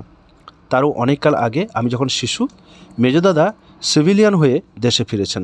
বোম্বাইয়ে প্রথম তার কাজে যোগ দিতে যাওয়ার সময় বাইরের লোকেদের অবাক করে দিয়ে তাদের চোখের সামনে দিয়ে বউ ঠাকুরনকে সঙ্গে নিয়ে গেলেন। বাড়ির বউকে পরিবারের মধ্যে না রেখে দূর বিদেশে নিয়ে যাওয়া, এই তো ছিল যথেষ্ট। তার উপরে যাবার পথে ঢাকাঢাকি নেই, এ হলো বিষম বেদস্তুর। আপন লোকেদের মাথায় আকাশ ভেঙে পড়ল। বাইরে বেরোবার মতো কাপড় তখনও মেয়েদের মধ্যে চলতি হয়নি। এখন শাড়ি জামা নিয়ে যে সাজের চলন হয়েছে তারই প্রথম শুরু করেছিলেন বউ ঠাকুরন। বেনি দুলিয়ে তখনও ফ্রক ধরেনি ছোট মেয়েরা, অন্তত আমাদের বাড়িতে। ছোটদের মধ্যে চলন ছিল পেশোয়াজের। বেথুন স্কুল যখন প্রথম খোলা হলো, আমার বড় দিদি ছিল অল্প বয়স। সেখানে মেয়েদের পড়াশোনার পথ সহজ করবার প্রথম দলের ছিলেন তিনি। ধবধবে তার রং, এদেশে তার তুলনা পাওয়া যেত না। শুনেছি পালকিতে করে স্কুলে যাবার সময় পেশোয়াজ তাকে চুরি করা ইংরেজ মেয়ে মনে করে পুলিশে একবার ধরেছিল। আগেই বলেছি সেকালে বড় ছোটরা মধ্যে চলাচলের সাঁকোটা ছিল না, কিন্তু এই সকল পুরনো কায়দার ভিড়ের মধ্যে জ্যোতিদাদা এসেছিলেন নির্জলা নতুন মন নিয়ে। আমি ছিলাম তার চেয়ে 12 বছরের ছোট। বয়সের এত দূর থেকে আমি যে তার চোখে পড়তুম এটাই আশ্চর্য। আরও আশ্চর্য এই যে তার সঙ্গে আলাপে জ্যাঠামি বলে কখনো আমার মুখ চাপা দেননি। তাই কোনো কথা ভাবতে আমার সাহসে অকুলান হয়নি। আর ছেলেদের মধ্যেই আমার বাস। 5 রকম কথা পারি, দেখি তাদের মুখ বোঝা, জিজ্ঞাসা করতে এদের বাধে। বুঝতে পারি এরা সব সেই বুড়োদের কালের ছেলে, যে কালে বড়রা কইতো কথা আর ছোটরা থাকতো বোবা। জিজ্ঞাসা করবার সাহস নতুন কালের ছেলেদের, আর বুড়ো কালের ছেলেরা সব কিছু মেনে নেয় ঘাড় গুঁজে। ছাদের ঘরে এলো পিয়ানো, আর এলো একালের বার্নিশ করা বউবাজারের আসবাব। বুকের ছাতে উঠল ফুলে। গরিবের চোখে দেখা দিল হাল আমলের সস্তা আমিরি। এবার ছুটল আমার গানের ফোয়ারা। জ্যোতিদাদা পিয়নের ওপর হাত চালিয়ে নতুন নতুন ভঙ্গিতে ঝমঝম সুর তৈরি করে যেতেন, আমাকে রাখতেন পাশে। তখনই ছুটে চলে আসা সুরে কথা বসিয়ে বেঁধে রাখবার কাজ ছিল আমার। দিনের শেষে ছাদের উপর পড়তো মাদুর আর তাকিয়া। একটা রূপোর রেকাবিতে বেলফুলের গোড়ে মালা, ভিজে রুমালে পিরিচে 1 গ্লাস বরফ দেওয়া জল, আর বাটাতে ছাঁচি পান। বউ ঠাকুরন গা ধুয়ে চুল বেঁধে তৈরি হয়ে বসতেন। গায়ে একখানা পাতলা চাদর উড়িয়ে আসতেন জ্যোতিদাদা। বেহালা লাগাতেন ছড়ি। আমি ধরতুম চড়া সুরের গান। গলায় যেটুকু সুর দিয়েছিলেন বিধাতা তখনও তা ফিরিয়ে নেননি। সূর্য ডোবা আকাশে ছাদে ছাদে ছড়িয়ে যেত আমার গান। হু হু করে দক্ষিণে বাতাস উঠত দূর সমুদ্র থেকে। তারাই তারাই যেত আকাশ ভরে। ছাদটাকে বউ ঠাকুরন একবারে বাগান বানিয়ে তুলেছিলেন। পিলপের উপর সারি সারি লম্বা পাম গাছ, আশেপাশে চামেলি, গন্ধরাজ, রজনীগন্ধা, করবি, দোলন চাপা। ছাদ জখমের কথা মনেই আনেননি। সবাই ছিলেন খেয়ালি। প্রায় আসতেন অক্ষয় চৌধুরী। তার গলায় সুর ছিল না সে কথা তিনিও জানতেন। অন্যেরা আরও বেশি জানত, কিন্তু তার গাবার জেদ কিছুতেই থামতো না। বিশেষ করে বেহাগ রাগিনীতে তার ছিল শখ। চোখ বুজে গাইতেন। যারা শুনতো তাদের মুখের ভাব দেখতে পেতেন না। হাতের কাছে আওয়াজওয়ালা কিছু পেলেই দাঁত দিয়ে ঠোঁট কামড়ে ধরে পটাপট শব্দে তাকেই বাঁয়া তবলার বদলি করে নিতেন। মলাট বাঁধানো বই থাকলে ভালোই চলতো ভাবে ভোর মানুষ। তার ছুটির দিনের সঙ্গে কাজের দিনের তফাৎ বোঝা যেত না। সন্ধ্যাবেলার সভা ভেঙে যেত। আমি চিরকাল ছিলাম রাত জাগিয়েছিলে। সকালে শুতে যেত, আমি ঘুরে ঘুরে বেড়াতাম ব্রহ্মদত্তির চেলা। সমস্ত পাড়া চুপচাপ। চাঁদনি রাতে ছাদের উপর সারি সারি গাছের ছায়া যেন স্বপ্নের আলপনা। ছাদের বাইরে শিশু গাছের মাথাটা বাতাসে দুলে উঠছে, ঝিলমিল করছে পাতাগুলো। জানি না কেন সবচেয়ে চোখে পড়তো সামনের গলির ঘুমন্ত বাড়ির ছাদে একটা ঢালু পিঠওয়ালা বেঁটে চিলকোঠা। দাঁড়িয়ে দাঁড়িয়ে কিসের দিকে যেন আঙুল বেরিয়ে রয়েছে। রাত 1টা হয়, 2টো হয়। সামনের বড় রাস্তায় রব ওঠে, বলো হরি হরি বল। 11। খাঁচায় পাখি পোষার শখ তখন ঘরে ঘরে ছিল। সবচেয়ে খারাপ লাগতো পাড়ায় কোনো বাড়ি থেকে পিঁজড়েতে বাঁধা কোকিলের ডাক। বউ ঠাকুরন জোগাড় করেছিলেন চীন দেশের এক শ্যামা পাখি। কাপড়ের ঢাকার ভিতর থেকে তার শীষ উঠত ফোয়ারার মতন। আরও ছিল নানা জাতের পাখি। তাদের খাঁচাগুলো ঝুলতো পশ্চিমের বারান্দায়। রোজ সকালে একজন পোকাওয়ালা পাখিদের খাবার, আর ঝুলি থেকে বেরোতো ফড়িং, ছাতুখোর পাখিদের জন্য ছাতু। জ্যোতিদাদা আমার সকল তর্কের জবাব দিতেন, কিন্তু মেয়েদের কাছে এতটা আশা করা যায় না। একবার বউ ঠাকুরনের মর্জি হয়েছিল খাঁচায় কাঠবেড়ালি পোষা। আমি বলেছিলাম কাজটা অন্যায় হচ্ছে। তিনি বলেছিলেন গুরুমশাইগিরি করতে হবে না। একে ঠিক জবাব বলে চলে না। কাজেই কথা কাটাকাটির বদলে লুকিয়ে 2টি প্রাণীকে ছেড়ে দিতে হলো। আর তারপরেও কিছু কথা শুনেছিলাম, কোনো জবাব করিনি। আমাদের মধ্যে একটা বাঁধা ঝগড়া ছিল, কোনো দিন যার শেষ হলো না, সে কথা বলছি। উমেশ ছিল খুব চালাক লোক। বিলিতি দর্জির দোকান থেকে যত সব ছাঁটকাটা নানা রঙের রেশমের ফালি জলের দরে কিনে আনতো। তার সঙ্গে নেটের টুকরো আর খেলো লেস মিলিয়ে মেয়েদের জামা বানানো হতো। কাগজের প্যাকেট খুলে সাবধানে মেলে ধরতো মেয়েদের চোখে। বলতো এই হচ্ছে আজকের দিনে ফ্যাশন। এই মন্ত্রটা টান মেয়েরা সামলাতে পারতো না। আমাকে কি দুঃখ দিত বলতে পারিনি। বারবার অস্থির হয়ে আপত্তি জানিয়েছি, জবাবে শুনেছি জ্যাঠামি করতে হবে না। আমি বউ ঠাকুরনকে জানিয়েছি এর চেয়ে অনেক ভালো, অনেক ভদ্র সেকেলে সাদা কালাপের শাড়ি কিংবা ঢাকাই। আমি ভাবি আজকালকার জর্জেট জড়ানো বৌদিদিদের রং করা পুতুল গড়া রূপ দেখে দেওরদের মুখে কি কোনো কথা সরছে না? উমেশের সেলাই করা ঢাকনি পরা বউ ঠাকুরন যে ছিলেন ভালো, চেহারার উপর এত বেশি জালিয়াতি তখন ছিল না। তর্কে বউ ঠাকুরনের কাছে বারবার হেরেছি, কেননা তিনি তর্কের জবাব দিতেন না। আর হেরেছি দাবা খেলায়, সে খেলায় তার হাত ছিল পাকা।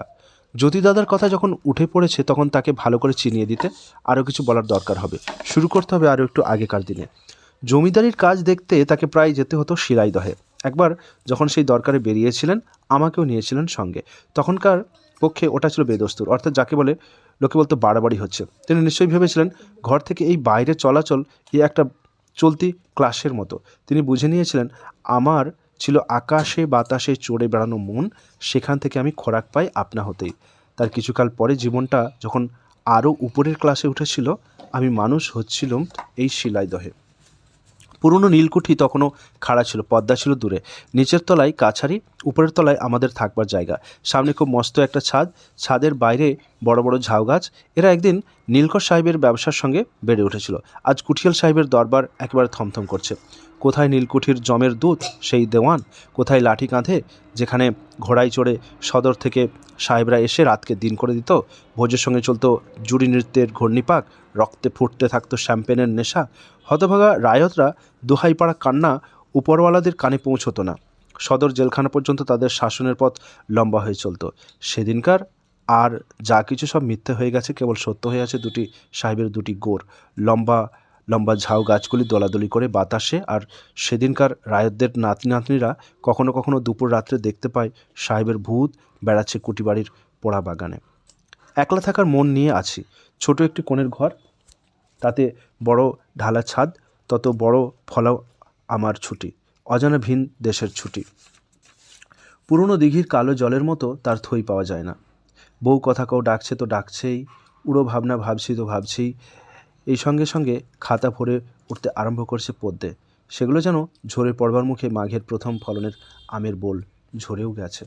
তখনকার দিনে অল্প বয়সের ছেলে, বিশেষত মেয়ে, যদি অক্ষরগুণে দু ছত্র পদ্য লিখত, তাহলে দেশের সমজদাররা ভাবত এমন যেন আর হয় না, কখনো হবে না। সেসব মেয়ে কবিদের নাম দেখেছি, কাগজে তাদের লেখাও বেরিয়েছে। তারপর সেই অতি সাবধানে 14 অক্ষর বাঁচিয়ে লেখা ভালো ভালো কথা আর কাঁচা কাঁচা মিল যেই গেল মিলিয়ে, অমনি তাদের সেই নাম মোছাপটে আজকালকার মেয়েদের সারি সারি নাম উঠছে ফুটে। ছেলেদের সাহস মেয়েদের চেয়ে অনেক কম, লজ্জা অনেক বেশি। সেদিন ছোট বয়সের ছেলে কবি কবিতা লিখছে মনে পড়ে না, এক আমি ছাড়া। আমার চেয়ে বড় বয়সের এক ভাগ্নে একদিন বাতলিয়ে দিলেন 14 অক্ষরের ছাঁচে কথা ঢাললে সেটা জমে ওঠে পদ্মে। স্বয়ং দেখলাম এই জাদুবিদ্যের ব্যাপার। আর হাতে হাতে সেই 14 অক্ষরের ছাঁচে পদ্মও ফুটলো, এমনকি তার উপরে ভ্রমরও বসবার জায়গা পেল।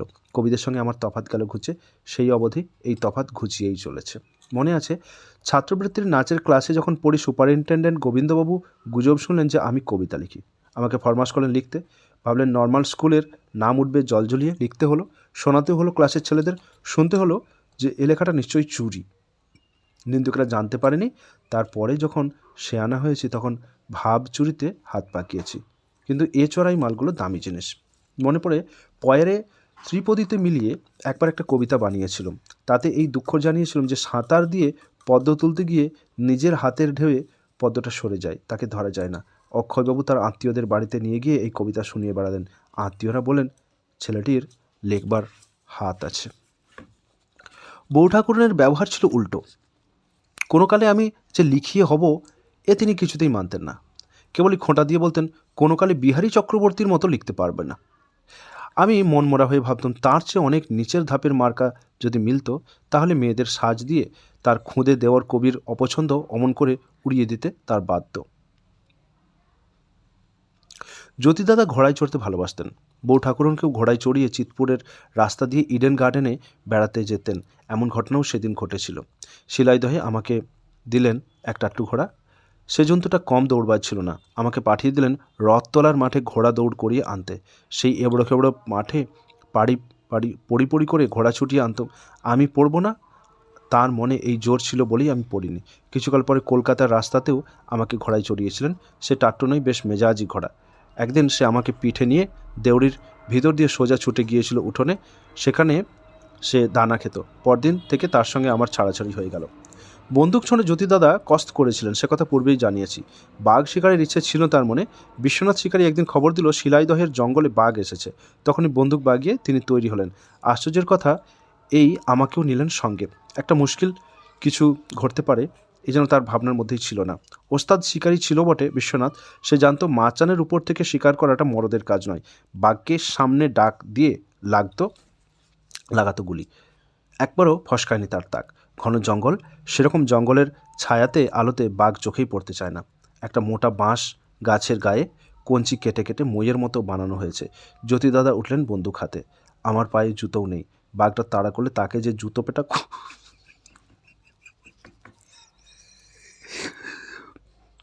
পেটা করবো তার উপায় ছিল না। বিশ্বনাথ ইশারা করলে জ্যোতিদাদা অনেকক্ষণ দেখতেই পান না। তাকিয়ে তাকিয়ে শেষকালে ঝোপের মধ্যে বাঘের গায়ের একটা দাগ তার চশমা পরা চোখে পড়ল। মারলেন গুলি, দৈবাত লাগলো সেটা তার শির দাঁড়ায়। সে আর উঠতে পারল না। কাঠকুটো যা সামনে পায় কামড়ে ধরে লেজ আছড়ে ভীষণ গর্জে। ভেবে দেখলে মনে সন্দেহ লাগে, অতক্ষণ ধরে বাঘটা মরবার জন্য সবুর করেছিল সেটা ওদের মেজাজে নেই বলেই জানি। তাকে আগের রাত্রে তার খাবার সঙ্গে ফিকির করে আফিম লাগায়নি তো? এত ঘুম কেন? আরও একবার বাঘ এসেছিল শিলাইদহের জঙ্গলে। আমরা দুই ভাই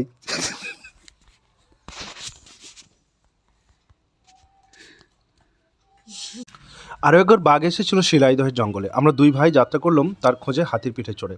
আখের ক্ষেত থেকে পটপট করে আখ উপড়িয়ে চিবোতে চিবোতে পিঠে ভূমিকম্প লাগিয়ে চলল হাতি ভারী কি চালে। সামনে এসে পড়লো বন। হাঁটু দিয়ে চেপে সুঁড় দিয়ে টেনে গাছগুলোকে পেড়ে ফেলতে লাগলো মাটিতে। তার আগেই বিশ্বনাথের ভাই চামড়ুর কাছে গল্প শুনেছিলাম, সর্বনেশের ব্যাপার হয় বাঘ যখন লাফ দিয়ে হাতের পিঠে চড়ে থাবা বসিয়ে ধরে, তখন হাতি গাঁ গাঁ শব্দে ছুটতে থাকে বন জঙ্গলের ভিতর দিয়ে।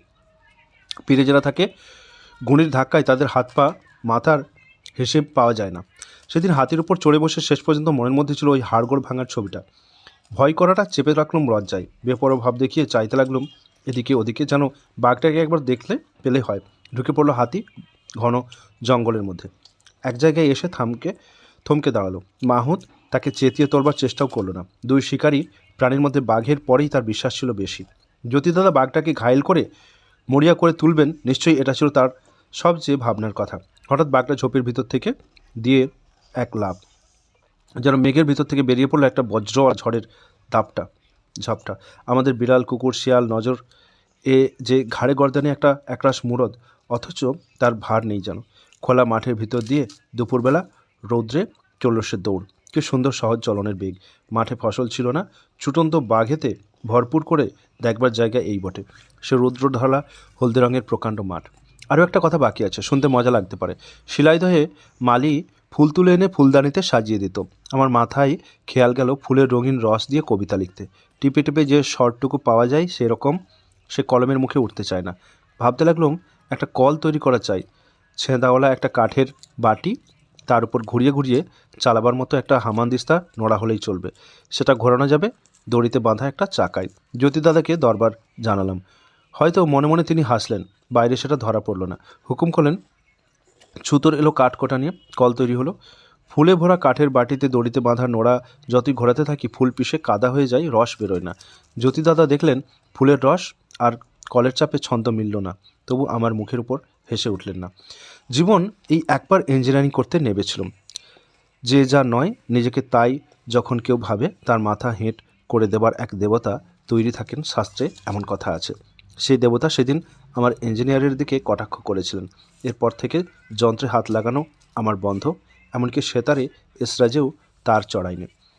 জীবন স্মৃতিতে লিখেছি, ফ্লাটিলা কোম্পানির সঙ্গে পাল্লা দিয়ে বাংলাদেশের নদীতে স্বদেশি জাহাজ চালাতে গিয়ে কী করে জ্যোতিদাদা নিজেকে ফতুর করে দিলেন। বউ ঠাকুরনের মৃত্যু হয়েছে তার আগেই। জ্যোতিদাদা তাঁর তেতলার ব্যবসা ভেঙে চলে গেলেন। শেষকালে বাড়ি বানালেন রাঁচির এক পাহাড়ের উপর। 12। এইবার তেতলা ঘরের আরেক পালা আরম্ভ হলো আমার সংসার নিয়ে। একদিন গোলাবাড়ি পালকিয়ার তেতলার ছাদের খালি ঘরে আমার ছিল যে বেদের বাসা, কখনো এখানে কখনো ওখানে। বউ ঠাকুরন এলেন, ছাদের ঘরে বাগান দিল দেখা। উপরের ঘরে এলো পিয়ানো, নতুন নতুন সুরের ফোয়ারা ছুটল। পূর্ব দিকের চিলেকোঠার ছায়ায় জ্যোতিদাদার কফি খাওয়ার সরঞ্জাম হতো সকালে।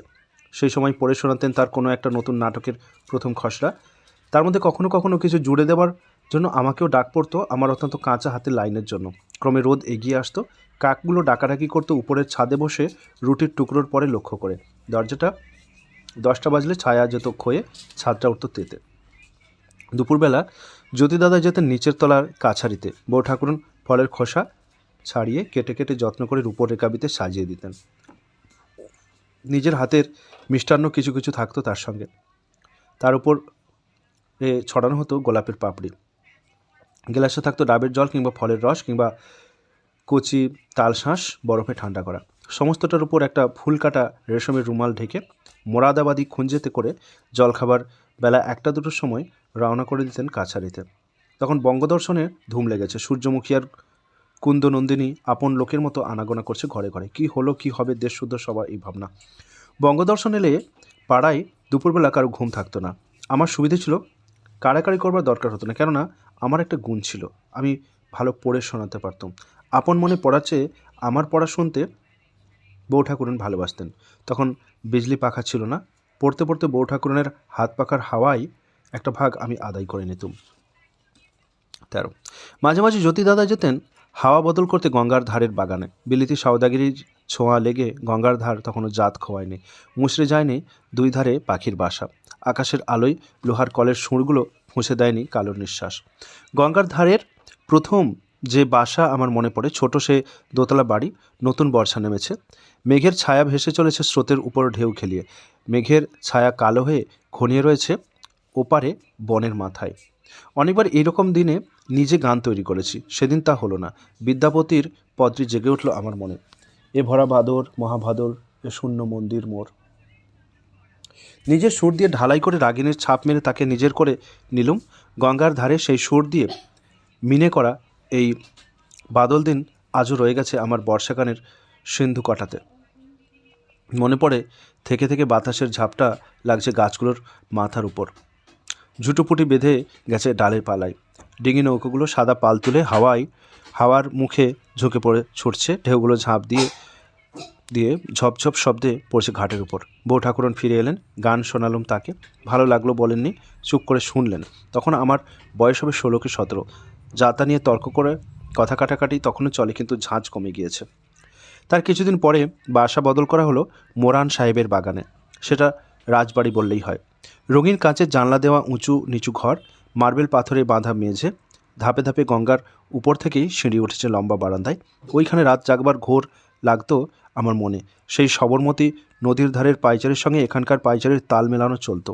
সে বাগান আজ আর নেই, লোহার দাঁত কড়মুড়িয়ে তাকে গিলে ফেলেছে ডান্ডির কারখানা।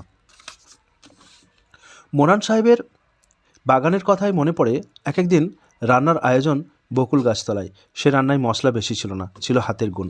মনে পড়ে পৈতের সময় বউ ঠাকুরন আমাদের 2 ভাইয়ের হবিষ্যান্ন রেঁধে দিতেন, তাতে পড়তো গাওয়া ঘি। ওই 3 দিন তার স্বাদে তার গন্ধে মুগ্ধ করে রেখেছিল লোভীদের। আমার একটা বড় মুশকিল ছিল, শরীরটাকে সহজে বেগে ধরতো না। বাড়ির আর আর যেসব ছেলে রোগে পড়তে জানতো তারা পেত তাদের হাতের সেবা। তারা শুধু যে তারা সেবা পেত তা নয়, তার সময় জুড়ে বসতো। আমার বাঘ যেত কমে। সেদিনকার সেই তেতলার বসতি আগেকার সঙ্গে এর ঠিক জোর লাগানো চলে না। ঘুরতে ঘুরতে এসে পড়েছি যৌবনের সদর দরজায়। আবার ফিরতে হলো সেই ছেলেবেলাকার সীমানার দিকে। এবার 16 বছর বয়সের হিসেব দিতে হচ্ছে। তার আরম্ভের মুখেই দেখা দিয়েছে ভারতী। আজকাল দেশে চারদিকেই ফুটে উঠছে কাগজ বের করবার টকবোকানি। বুঝতে পারি সে নেশার জোর। যখন ফিরে তাকাই সেদিনকার খ্যাপামির দিকে, আমার মতো ছেলে যার না ছিল বিদ্যে না ছিল সাধ্যি, সেও ওই বৈঠকে জায়গা জুড়ে বসলো, অথচ সেটা কারোর নজরে পড়ল না। এর থেকে জানা যায় চারদিকে ছেলে মানুষই হাওয়ার যেন ঘুরঘুর লেগেছিল। দেশে একমাত্র পাকা হাতের কাগজ তখন দেখা দিয়েছিল বঙ্গদর্শন। আমাদের এ ছিল কাঁচা পাকা। বড়দাদা যা লিখেছেন তা লেখাও যেমন শক্ত, বোঝাও তেমনি। আর তারই মধ্যে আমি লিখে বসলাম একটা গল্প, সেটা যে কি বকুনির বিনুনি নিজে তার যাচাই করবার বয়স ছিল না, বুঝে দেখবার চোখ যেন অন্যদেরও তেমন করে খোলেনি। এইখানে বড়দাদার কথাটা বলে নেওয়ার সময় এলো। জ্যোতিদাদার আসর ছিল তেতলার ঘরে, আর বড়দাদার ছিল আমাদের দক্ষিণের বারান্দায়। একসময় তিনি ডুবেছিলেন আপন মনে ভারী ভারী তত্ত্বকথা নিয়ে। সে ছিল আমাদের নাগালের বাইরে। যা লিখতেন, যা ভাবতেন, তা শোনাবার লোক ছিল কম। যদি কেউ রাজি হয়ে ধরা দিত, তাকে উনি ছাড়তে চাইতেন না, কিংবা সে ওকে ছাড়তো না। তার উপর যা দাবি করতো, সে কেবল তত্ত্বকথা শোনা নিয়ে নয়। একটি সঙ্গী বড়দাদার জুটেছিল, তার নাম জানি না, সবাই তাকে ডাকতো ফিলোজফার বলে। অন্য দাদারা তাকে নিয়ে হাসাহাসি করতেন, কেবল মটন চপের পর লোভ নিয়ে নয়, দিনের পর দিন তার নানা রকমের জরুরি দরকার নিয়ে। দর্শনশাস্ত্র ছাড়া বড়দাদার শখ ছিল গণিতের সমস্যার বানানো। অঙ্ক চিহ্নওয়ালা পাতাগুলো দক্ষিণে হাওয়ায় উড়ে বেড়াতো বারান্দায়। বড়দাদা গান গাইতে পারতেন না, বিলেতি বাঁশি বাজাতেন, কিন্তু সে গানের জন্য নয়, অঙ্ক নিয়ে এক রাগিনীতে গানের সুর মেপে নেওয়ার জন্য। তারপরে একসময় ধরলেন স্বপ্ন প্রয়াণ লিখতে। তার গড়ায় শুরু হলো ছন্দ বানানো। সংস্কৃত ভাষার ধ্বনিকে বাংলা ভাষায় ধ্বনি বাটখারে ওজন করে করে সাজিয়ে তুলতেন। আর অনেকগুলো রেখেছেন, অনেকগুলো রাখেননি, ছেঁড়া পাতায় ছেঁড়াছেঁড়ি হয়েছে। তারপরে কাব্য লিখতে লাগলেন। যত লিখে রাখতেন তার চেয়ে ফেলে দিতেন অনেক বেশি। যা লিখতেন তা সহজে পছন্দ হতো না। তার এইসব ফেলা ছড়া লাইনগুলো কুড়িয়ে রাখবার মতো বুদ্ধি আমাদের ছিল না। যেমন যেমন লিখতেন শুনিয়ে যেতেন। শোনবার লোক জমতো তার চারদিকে। আমরা বাড়িশুদ্ধ সবাই মেতে গিয়েছিলাম এই কাব্যের রসে। পড়ার মাঝে মাঝে উচ্চ হাসি উঠত উথলিয়ে। তার হাসি ছিল আকাশ ভরা। সেই হাসির ঝোঁকের মাথায় কেউ যদি হাতের কাছে থাকতো, তাকে চাপড়িয়ে অস্থির করে তুলতেন। জোড়াসাঁকোর বাড়ির প্রাণের একটি ঝর্ণাতলা ছিল এই দক্ষিণের বারান্দা। শুকিয়ে যেত এর স্রোত। বড়দাদা চলে গেলেন শান্তি নিকেতন আশ্রমে। আমার কেবল মাঝে মাঝে মনে পড়ে ওই বারান্দার সামনেকার বাগানে মন কেমন করা শরতের রোদ্দুর ছড়িয়ে পড়েছে। আমি নতুন গান তৈরি করে গেছি। আজ এই শরৎ তপনে, প্রভাত স্বপনে, কি জানি পরাণ কি যে চাই। আর মনে আসে একটি তপ্ত দিনের ঝাঁঝা 2 প্রহরের গান। হেলা ফেলা সারাবেলা, এ কি খেলা আপন মনে। বড়দাদার আরেকটি অভ্যাস ছিল চোখে পড়বার মতো। সে তার সাঁতার কাটা। পুকুরে নেমে কিছু না হবে তো 50 বার এপার ওপার করতেন। পেনেটির বাগানে যখন ছিলেন তখন গঙ্গা পেরিয়ে চলে যেতেন অনেক দূর পর্যন্ত। তার দেখাদেখি সাঁতারে আমরাও শিখেছি ছেলেবেলা থেকে। শেখা শুরু করেছিলাম নিজে নিজেই। পায়জামা ভিজিয়ে নিয়ে টেনে টেনে ভরে নিতুম বাতাস। জলে নামলে সেটা কোমরের চারদিকে হাওয়ার কোমরবন্ধের মতো ফুলে উঠত। তারপরে আর ডোববার জো থাকতো না। বড় বয়সে যখন শিলাইদহের চরে থাকতাম, তখন একবার সাঁতার দিয়ে পদ্মা পেরিয়েছিলাম। কথাটা শুনতে যতটা তাক লাগানো, আসলে ততটা নয়। মাঝে মাঝে চড়াপনা সেই পদ্মার টান ছিল না তাকে সমীহ করবার মতো। তবু ডাঙার লোকের কাছে ভয় লাগানোর গল্পটা শোনাবার মতো বটে। শুনিয়েওছি অনেকবার। ছেলেবেলায় যখন গিয়েছি ডালহৌসি পাহাড়ে, পিতৃদেব আমাকে একা একা ঘুরে বেড়াতে কখনো মানা করেননি। পায়ে চলা রাস্তায় আমি ফলওয়ালা লাঠি হাতে এক পাহাড় থেকে আরেক পাহাড়ে উঠে যেতুম। তার সকালের যে মজা ছিল মনে মনে ভয় বানিয়ে তোলা। একদিন উতরাই পথে যেতে হঠাৎ পা পড়েছিল গাছের তলায় রাশ করা শুকনো পাতার ওপর। পা একটু হড়কে যেতেই লাঠি দিয়ে ঠেকিয়ে দিলাম, কিন্তু না ঠেকাতেও তো পারতুম। ঢালু পাহাড়ে গড়াতে গড়াতে অনেক দূর নিচে ঝর্ণার মধ্যে পড়তে কতক্ষণ লাগতো। কী যে হতে পারতো সেটা এতখানি করে মার কাছে বলেছি। তাছাড়া ঘন পাইনের বনে বেড়াতে বেড়াতে হঠাৎ ভালুকের সঙ্গে দেখা হলেও হতে পারতো। এও একটা শোনাবার মতো জিনিস ছিল বটে। ঘটবার মতো কিছুই ঘটেনি, কাজেই অঘটন সব জমিয়েছিলাম মনে। আমার সাঁতার দিয়ে পদ্মা পার হওয়ার গল্প এসবের গল্পের থেকে খুব বেশি তফাৎ নেই। 17 বছর বয়সে পড়লাম যখন, ভারতের সম্পাদকী বৈঠক থেকে আমাকে সরে যেতে হলো। এই সময় আমার বিলেত যাওয়া ঠিক হয়েছে। আর সেই সঙ্গে পরামর্শ হলো জাহাজে চড়বার আগে মেজদাদা সঙ্গে গিয়ে আমাকে বিলেতি চালচলনের গোড়াপত্তন করে নিতে হবে। তিনি তখন জজিয়াতি করছেন আমেদাবাদে। মেজ বউ ঠাকুরন আর তার ছেলে মেয়ে আছেন ইংল্যান্ডে। ফার্লো নিয়ে মেজদাদা তাদের সঙ্গে যোগ দেবেন এই অপেক্ষায়। শিকড় শুদ্ধ আমাকে উপরে নিয়ে আসা হলো এক ক্ষেত থেকে আরেক ক্ষেতে। নতুন আবহাওয়ার সঙ্গে বোঝাপড়া শুরু হলো। গোড়াতে সব তাতেই খটকা দিতে লাগলো লজ্জা। নতুন লোকের সঙ্গে আলাপে নিজের মান রক্ষা করব কি করে, এই ছিল ভাবনা। যে অচেনা সংসারের সঙ্গে মাখামাখিও সহজ ছিল না, তার পথ ছিল না যাকে এড়িয়ে যাওয়ার। আমার মতো ছেলের মন সেখানে কেবলই হোঁচট খেয়ে মরত। আমেদাবাদে একটা পুরনো ইতিহাসের ছবির মধ্যে আমার মন উড়ে বেড়াতে লাগলো। জজের বাসা ছিল শাহিবাগে, বাদশাহী আমলের রাজবাড়িতে। দিনের বেলায় মেজদাদা চলে যেতেন কাজে। বড় বড় ঘর হাঁ হাঁ করছে। সমস্ত দিন ভূতে পাওয়ার মতো ঘুরে বেড়াচ্ছি। সামনে প্রকাণ্ড চাতাল, সেখান থেকে দেখা যেত সবরমতী নদী হাঁটু জল লুটিয়ে নিয়ে এঁকে বেঁকে চলেছে বালির মধ্যে। চালতালটার কোথাও কোথাও চৌবাচ্চার পাথরের গাঁথনিতে যেন খবর জমা হয়ে আছে বেগমদের স্নানের আমিরিয়ানার। কলকাতায় আমরা মানুষ, সেখানে ইতিহাসের মাথা তোলা চেহারা কোথাও দেখিনি। আমাদের চাহনি খুব কাছের দিকের বেঁটে সময়টাতেই বাঁধা।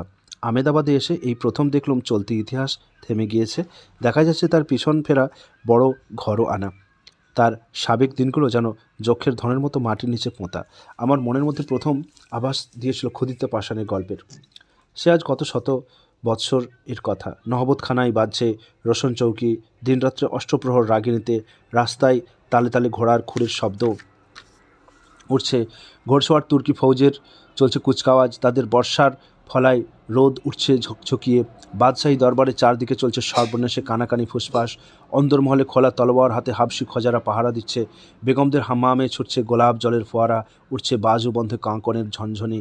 আজ স্থির হয়ে দাঁড়িয়ে শাহিবাগ ভুলে যাওয়া গল্পের মতো। আর চারদিকে কোথাও নেই সেই রং, সেই ধ্বনি, শুকনো দিন, রস ফুরিয়ে যাওয়া রাত্রি। পুরনো ইতিহাস ছিল তার হাড়গুলো বের করে। তার মাথার খুলিটা আছে, মুকুট নেই। তার উপরে খোলস মুখোশ পরিয়ে একটা পুরোপুরি মূর্তি মনের জাদুঘরে সাজিয়ে তুলতে পেরেছি, তা বললে বেশি বলা হবে। চালচিত্রের খাড়া করে একটা খসড়া মনের সামনে দাঁড় করিয়েছিলুম, সেটা আমাদের খেয়ালেই খেলনা। কিছু মনে থাকে, অনেকখানি ভুলে যাই বলে ওই রকম জোড়াতড়া দেওয়া সহজ হয়। 80 বছর পরে এসে নিজে একখানা রূপ সামনে আজ দেখা দিয়েছে, আসলের সঙ্গে তার সবটা লাইনে মেলে না, অনেকখানি সে মন করা। এখানে কিছুদিন থাকার পর মেজদাদা মনে করলেন, বিদেশকে যারা দেশের রস দিতে পারে সেই রকম মেয়েদের সঙ্গে আমাকে মিলিয়ে দিতে পারলে হয়তো ঘর ছাড়া মন আরাম পাবে। ইংরেজি ভাষা শেখাবারও সেই হবে সহজ উপায়। তাই কিছুদিনের জন্য বোম্বাইয়ের কোনো গৃহস্থের আমি বাসা নিয়েছিলুম। সেই বাড়ির কোনো একটি এখনকার কালের পড়াশুনোওয়ালা মেয়ে ঝকঝক করে মেজে এনেছিলেন তার শিক্ষা বিলেত থেকে। আমার বিদ্যে সামান্যই, আমাকে হেলা করলে দোষ দেওয়া যেতে পারত না, তা করেননি। পুঁথিগত বিদ্যা ফলাবার মতো পুঁজি ছিল না, তাই সুবিধে পেলেই জানিয়ে দিতাম যে কবিতা লেখবার হাত আমার আছে। আদর আদায় করবার ওই ছিল আমার সবচেয়ে বড় মূলধন। যার কাছে নিজের এই কবিতা আনার জানান দিয়েছিলেন, তিনি সেটাকে মেপে জুখে নেননি, মেনে নিয়েছিলেন। কবির কাছে থেকে এটা একটা ডাক নাম চাইলেন, দিলাম জুগিয়ে। সেটা ভালো লাগলো তার কানে। ইচ্ছে করেছিলাম সে নামটি আমার কবিতার ছন্দে জড়িয়ে দিতে। বেঁধে দিলাম সেটাকে কাব্যের গাঁথুনিতে। শুনলেন সেটা ভোরবেলাকার ভৈরবীর সুরে। বললেন, কবি, তোমার গান শুনলে আমি বোধহয় আমার মরণ দিনের থেকেও প্রাণ পেয়ে জেগে উঠতে পারি। এর থেকে বোঝা যাবে মেয়েরা যাকে আদর জানাতে চায় তার কথা একটু মধু মিশিয়ে বাড়িয়েই বলে, যেটা খুশি ছড়িয়ে দেবার জন্যই। মনে পড়ছে তার মুখে প্রথম শুনেছিলাম আমার চেহারার তারিফ। সেই বাহবায় অনেক সময় গুণপনা থাকতো। যেমন একবার আমাকে বিশেষ করে বলেছিলেন, একটা কথা আমার রাখতেই হবে, তুমি কোনোদিন দাড়ি রেখো না, তোমার মুখের সীমানা যেন কিছুতেই ঢাকা না পড়ে। তার এই কথা আজ পর্যন্ত রাখা হয়নি, সে কথা সকলেরই জানা আছে। আমার মুখে অবাধ্যতা প্রকাশ পাবার পূর্বেই তার মৃত্যু হয়েছিল। আমাদের এই বটগাছটাতে কোনো বছরে হঠাৎ বিদেশি পাখি এসে বাসা বাঁধে। তাদের ডানার নাচে চিনে নিতেই পাখি দেখি তারা চলে গেছে। তারা অজানা সুর নিয়ে আসে দূরের বন থেকে। তেমনি জীবনযাত্রার মাঝে মাঝে জগতের অচেনা মহল থেকে আসে আপন মানুষের দুটি হৃদয়ের দখলের সীমানা বড় করে দিয়ে যায়। না রাখতেই আসে, শেষকালে একদিন ডেকে আর পাওয়া যায় না। চলে যেতে যেতে বেঁচে থাকার চাদরটার উপরে ফুল কাটা কাজের পাড় বসিয়ে দেয়। বরাবরের মতো দিন রাত্রির দাম দিয়ে যায় বাড়িয়ে। 14। যে মূর্তিকার আমাকে বানিয়ে তুলেছেন তার হাতের প্রথম কাজ বাংলাদেশের মাটি দিয়ে তৈরি। তার একটা চেহারাটার প্রথম আদল দেখা দিল, সেটাকে বলি ছেলেবেলা। সেটাতে মিশল বেশি নেই, তার মাল মশলা নিজের মধ্যেই জমা ছিল, আর কিছু কিছু ছিল ঘরের হাওয়া আর ঘরের লোকের হাতে। অনেক সময় এইখানেই গড়নের কাজ থেমে যায়। এর উপরে লেখাপড়া শিক্ষার কারখানার ঘরে যাদের বিশেষ রকম গড়ন পিটন ঘটে তারা বাজারে বিশেষ মার্কার দাম পায়। আমি দৈবক্রমে ওই কারখানা ঘরের প্রায় সমস্তটাই এড়িয়ে গিয়েছিলাম। মাস্টার পণ্ডিত যাদের বিশেষ করে রাখা হয়েছিল তারা আমাকে তাড়িয়ে দেবার কাজে হাল ছেড়ে দিয়েছিলেন। জ্ঞানচন্দ্র ভট্টাচার্য মশাই ছিলেন আনন্দচন্দ্র বেদান্ত বাকিশ মশাইয়ের পুত্র, BA পাশ করা। তিনি বুঝে নিয়েছিলেন লেখাপড়া শেখার বাঁধা রাস্তায় এ ছেলেকে চালানো যাবে না। মুশকিল এই যে পাশ করা ভদ্রলোকের ছাঁচে ছেলেদের ঢালাই করতেই হবে, এ কথাটা তখনকার দিনের মুরব্বীরা তেমন জোরের সঙ্গে ভাবেননি। সেকালে কলেজি বিদ্যার একই বেড়াজালে ধনী অধনী সকলেইকেই টেনে আনবার তাগিদ ছিল না। আমাদের বংশে তখন ধন ছিল না, কিন্তু নাম ছিল, তাই রীতিটা টিকে গিয়েছিল। লেখাপড়ার গরজটা ছিল ঢিলে। ছাত্রবৃত্তির নিচের ক্লাস থেকে এক সময়ে আমাদের চালান করা হয়েছিল ডিক্রুজ সাহেবের বেঙ্গল একাডেমিতে। আর কিছু না হোক, ভদ্রতা রক্ষার মতো ইংরেজি বচন সড়গড় হবে, অভিভাবকদের এই ছিল আশা। ল্যাটিন শেখার ক্লাসে আমি ছিলাম বোবা আর কালা। সকল রকম এক্সারসাইজের খাতাই থাকতো বিধবার থান কাপড়ের মতো আগাগড়াই সাদা। আমার পড়া না করবার অদ্ভুত জেদ দেখে ক্লাসের মাস্টার ডিক্রুজ সাহেবের কাছে নালিশ করেছিলেন। ডিক্রুজ বুঝিয়ে দিয়েছিলেন পড়াশুনো করবার জন্য আমরা জন্মায়নি, মাঝে মাঝে মাসে মাসে মাইনে চুকিয়ে দেওয়ার জন্যই পৃথিবীতে আমাদের আশা। জ্ঞানবাবু কতকটা সেই রকমই ঠিক করেছিলেন, কিন্তু এরই মধ্যে তিনি একটা পথ কেটেছিলেন। আমাকে আগাগোড়া মুখস্থ করিয়ে দিলেন কুমার সম্ভব। ঘরে বন্ধ রেখে আমাকে দিয়ে ম্যাকবেথ তর্জমা করিয়ে নিলেন। এদিকে রাম সর্বস্ব পণ্ডিতমশাই পড়িয়ে দিলেন শকুন্তলা। ক্লাসের পড়ার বাইরে আমাকে দিয়েছিলেন ছেড়ে, কিছু ফল পেয়েছিলেন। আমার ছেলে বয়সের মন গড়বার এই ছিল মাল মশলা, আর ছিল বাংলা বই, যা তার বাছ বিচার ছিল না। উঠলাম বিরতে গিয়ে। জীবন গঠনে আরম্ভ হলো বিদেশি কারিগরি। কেমিস্ট্রিতে যাকে বলে যৌক্তিক বস্তুর সৃষ্টি, এর মধ্যে ভাগ্যের খেলা এই দেখতে পাই যে গেলুম রীতিমতো নিয়মে কিছু বিদ্যা শিখে নিতে, কিছু কিছু চেষ্টা হতে লাগলো, কিন্তু হয়ে উঠল না। মেজ বোঠান ছিল তার ছেলে মেয়ে। জড়িয়ে রইলুম আপন ঘরের জালে। স্কুল মহলের আশেপাশে ঘুরেছি, বাড়িতে মাস্টার পড়িয়েছেন, দিয়েছি ফাঁকি। নানা দিক থেকে বিলেতের আবহাওয়ার কাজ চলতে লাগলো মনের উপরে। পালিত সাহেব আমাকে ছাড়িয়ে নিলেন ঘরের বাঁধন থেকে। একটি ডাক্তারের বাড়িতে বাসা নিলাম। তারা আমাকে ভুলিয়ে দিলেন যে বিদেশ এসেছি। মিসেস স্কট আমাকে যে স্নেহ করতেন সে একেবারে খাঁটি। আমার জন্য সকল সময়ই মায়ের মতো ভাবনা ছিল তার মনে। আমি তখন লন্ডন ইউনিভার্সিটিতে ভর্তি হয়েছি। ইংরেজি সাহিত্যও পড়াচ্ছেন হেনরি মার্লি। সে তো পড়ার বই থেকে চালান দেওয়া শুকনো মাল নয়। সাহিত্য তার মনে, তার গলার সুরে প্রাণ গেয়ে উঠত। আমাদের সেই মরমে পৌঁছতো যেখানে প্রাণ চাই আপন খোরাক। মাঝখানের রসের কিছুই লোকসান হতো না। বাড়িতে এসে ক্ল্যারেন্টন প্রেসের বইগুলি থেকে পড়বার বিষয় উল্টোপাল্টে বুঝে নিতাম। অর্থাৎ নিজের মাস্টারি করবার কাজটা নিজেই নিয়েছিলাম। নাহক থেকে মিসেস স্কট মনে করতেন আমার মুখ শুকিয়ে যাচ্ছে, ব্যস্ত হয়ে উঠতেন। তিনি জানতেন না ছেলেবেলা থেকে আমার শরীরে ব্যায়াম হবার গেট বন্ধ। প্রতিদিন ভোরবেলায় বরফ গলা জলে স্নান করেছি। তখনকার ডাক্তারি মতে এরকম অনিয়মে বেঁচে থাকাটা যেন একটা শাস্ত্র ডিঙিয়ে চলা। আমি ইউনিভার্সিটিতে পড়তে পেরেছিলাম মাত্র 3 মাস, কিন্তু আমার বিদেশের শিক্ষা প্রায় সমস্তটাই মানুষের ছোঁয়া লেগে। আমাদের কারিগর সুযোগ পেলেই তার রচনায় মিলিয়ে দেন নতুন নতুন মাল মশলা। 3 মাসে ইংরেজদের হৃদয়ের কাছাকাছি থেকে সেই মিশেলটি ঘটেছিল। আমার উপরে ভার পড়েছিল রোজ সন্ধ্যাবেলায় রাত 11টা পর্যন্ত পালা করে কাব্য নাটক ইতিহাস পড়ে শোনানো। ওই অল্প সময়ের মধ্যে অনেক পড়া হয়ে গেছে। সেই পড়া ক্লাসের পড়া নয়, সাহিত্যের সঙ্গে সঙ্গে মানুষের মনের মিলন। বিলেতে গেলেন, ব্যারিস্টার হয়নি। জীবনের গোড়াকার কাঠামোটাকে নাড়া দেবার মতো ধাক্কা পায়নি। নিজের মধ্যে নিয়েছি পূর্ব পশ্চিমের হাত মেলানো। আমার নামটার মানে পেয়েছি প্রাণের মধ্যে।